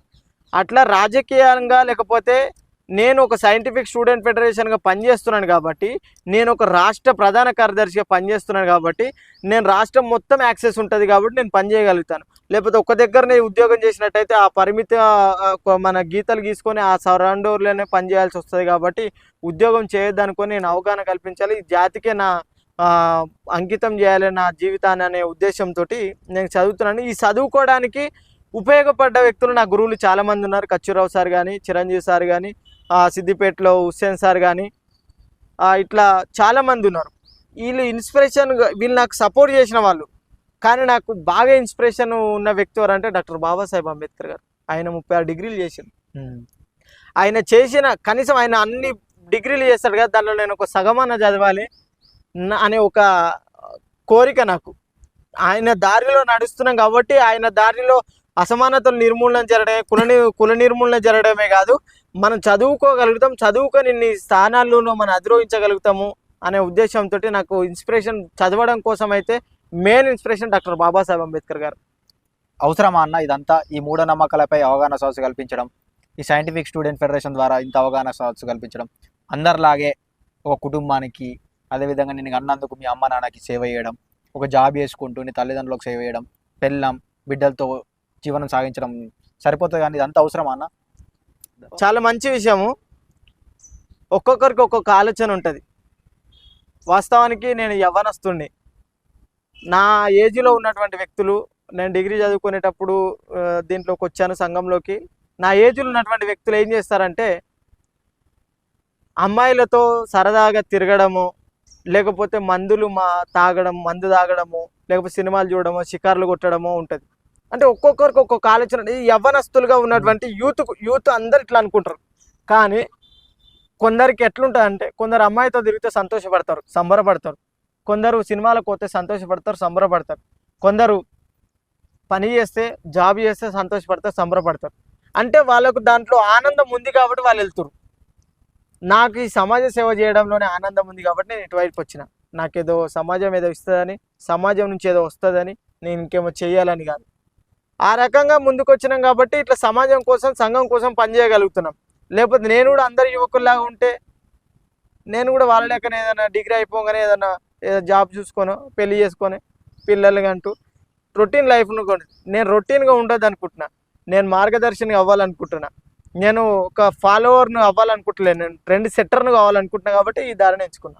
అన్న, మిమ్మల్ని ఇంటర్వ్యూ చేద్దామనే ఉద్దేశంతో ఉన్నప్పుడు నేనైతే యూనివర్సిటీ పరిధిలో వచ్చి కొంతమందిని అనుకున్నాను అన్న. కొన్ని మీ గురించి మంచి చెప్పారు, కొంతమంది చెడు చెప్పారు. ఆ చెడులోనే ఒక క్వశ్చన్ అడుగుతా అన్న. కేవలం వేదాంత్ మౌర్య అనే వ్యక్తి మూఢనమ్మకాలపై అవగాహన సదస్సు కల్పిస్తూ, అదేవిధంగా సైంటిఫిక్ స్టూడెంట్ ఫెడరేషన్ ద్వారా విద్యార్థులకి పోరాటాలు చేస్తూ, కొంతమందిని బెదిరించి డబ్బులు డిమాండ్ చేస్తుందని చెప్పేసి ఒక ఆరోపణ అవుతుందన్న. అది ఎంతవరకు వాస్తవం అన్న? అంతేనా? మంచిది. చాలామంది ఇప్పటివరకు అయితే నా దృష్టికి ఇది రాలేదు. నేను ఒకటే చెప్తుంటా అందరికీ, తోట పెట్టుకున్నంత ఈట. తోట పెట్టుకున్నా అంటే దానికి పురుగు పట్టిందంటే వాడు మందు కొట్టాలి, కలుపు వచ్చిందంటే కలుపు తీయాలి, దానికి ఏది అవసరం ఉన్నా అది చేయాలి.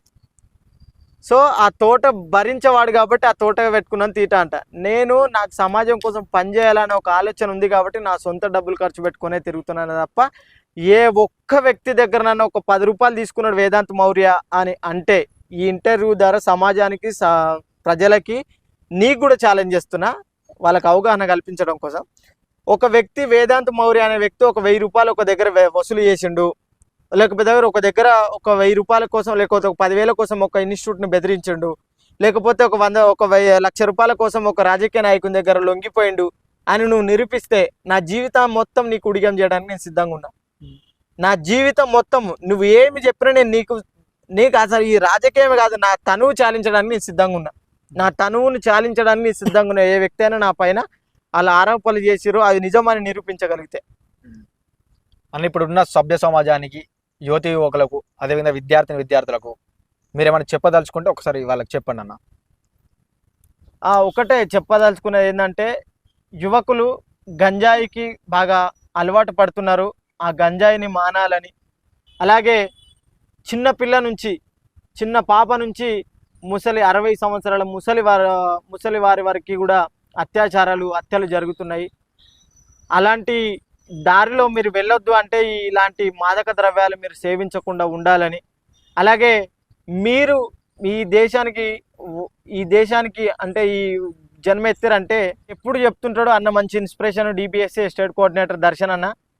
సినిమాకి వెళ్తే ఒక 3 గంటలు సినిమా తీసుకోవడం కోసం ఒక టికెట్ తీసుకొని 3 గంటలు కూర్చొని వస్తాము.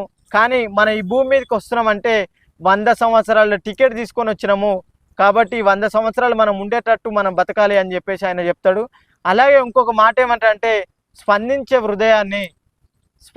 హృదయాన్ని కోల్పోవద్దని చెప్పేసి చెప్తుంటాడు. కాబట్టి మనము సమాజానికి మనం 100 సంవత్సరాలు టికెట్ తీసుకొని వచ్చినాం కాబట్టి సభ్య సమాజ నిర్మాణం కోసం మనం ప్రయత్నం చేయాలి. కాబట్టి మనం ముందుకు వెళ్ళాలని మంచి మంచి చదువులు చదువుకోవాలి. ఈ గంజాయి మాదక ద్రవ్యాలకు మీరు అలవాటు పడకుండా శాస్త్రీయ దృక్పథంతో ఏదో ఒక సంఘము దేవుని పేరుతోటి వస్తుందని, లేదంటే ఒక సంఘము మూఢనమ్మకాల పేరుతో వస్తుందని, లేకపోతే ఇంకొక సంఘం మహనీయుల పేరుతో వస్తుందని వాళ్ళకు మీరు వెళ్ళి మీ యొక్క జీవితాలు ఖరాబ్ చేసుకోకుండా ఏది శాస్త్రీయత వైపు వెళ్తుంది, ఏది మూఢనమ్మకాల నిర్మూలన కోసం వైపు వెళ్తుంది, ఏది సమాజ నిర్మాణం కోసం వెళ్తుందో అటువైపుగా మీరు ప్రయాణం చేస్తూ మీ జీవితాలలో మీరు వచ్చిరంటేనే ఏదో ఒకటి సాధించి సంపాదించి తల్లిదండ్రులకు, గురువులకి, సమాజానికి, తెలంగాణకి, ఈ భారతదేశానికి మంచి దిక్సూచిగా లేక ఇన్స్పైర్గా మీరు రావాలని, సభ్య సమాజ నిర్మాణం కోసం మీ అంత కృషి మీరు చేయాలని మనస్ఫూర్తిగా కోరుకుంటున్నాను. అన్న స్పెషల్లీ థ్యాంక్ యూ అన్న. మీరు మీ అమూల్యమైన సమయాన్ని కేటాయించి మా కోసం ఈ యొక్క ఇంటర్వ్యూ కోసం మీ సమయాన్ని కేటాయించినందుకు ఎస్పెషల్ థ్యాంక్ యూ అన్న. మీ ద్వారా ప్రజల్లోకి మూఢనమ్మకాలపై అవగాహన సదస్సులు, అదేవిధంగా సైంటిఫిక్ స్టూడెంట్ ఫెడరేషన్ ద్వారా విద్యార్థుల అవగాహన సదస్సులు ప్రజల్లోకి వెళ్ళాలని చెప్పేసి, మీరు రానున్న శిఖరాలలో గొప్ప గొప్ప స్థానాల్లో ఉండాలని చెప్పేసి మేము మనస్ఫూర్తిగా కోరుకుంటూ specially thank you so much అన్న. జై భీమ్. జై భీమ్ అన్న.